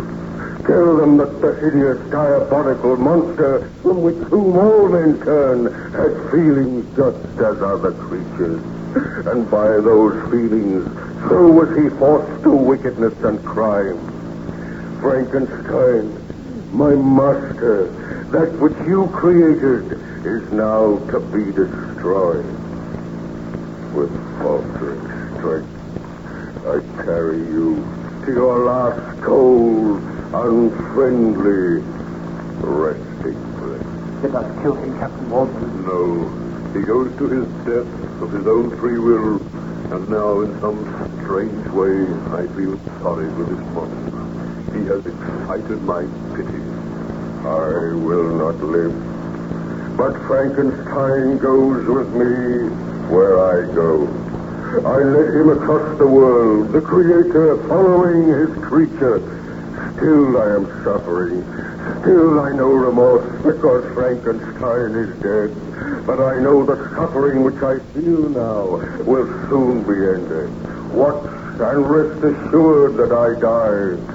Come, Frankenstein. I hold your cold body fast. As I destroyed you, thus will I destroy myself. Nevermore will man learn the secret of how to create man. Farewell, all mankind. Frankenstein and his creature now vanish forever from mortal ken. I have barely the strength to climb over the rail, bearing my burden, but I must die. We go now, Frankenstein, to know only peace and blissful freedom from suffering. Look on us, Captain. Let your men look on us. No other shall ever behold us. I go now with my Creator.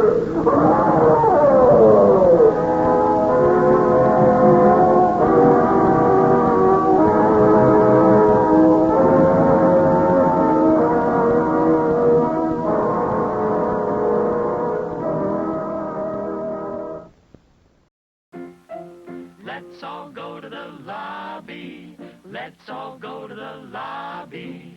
Let's all go to the lobby to get ourselves a treat.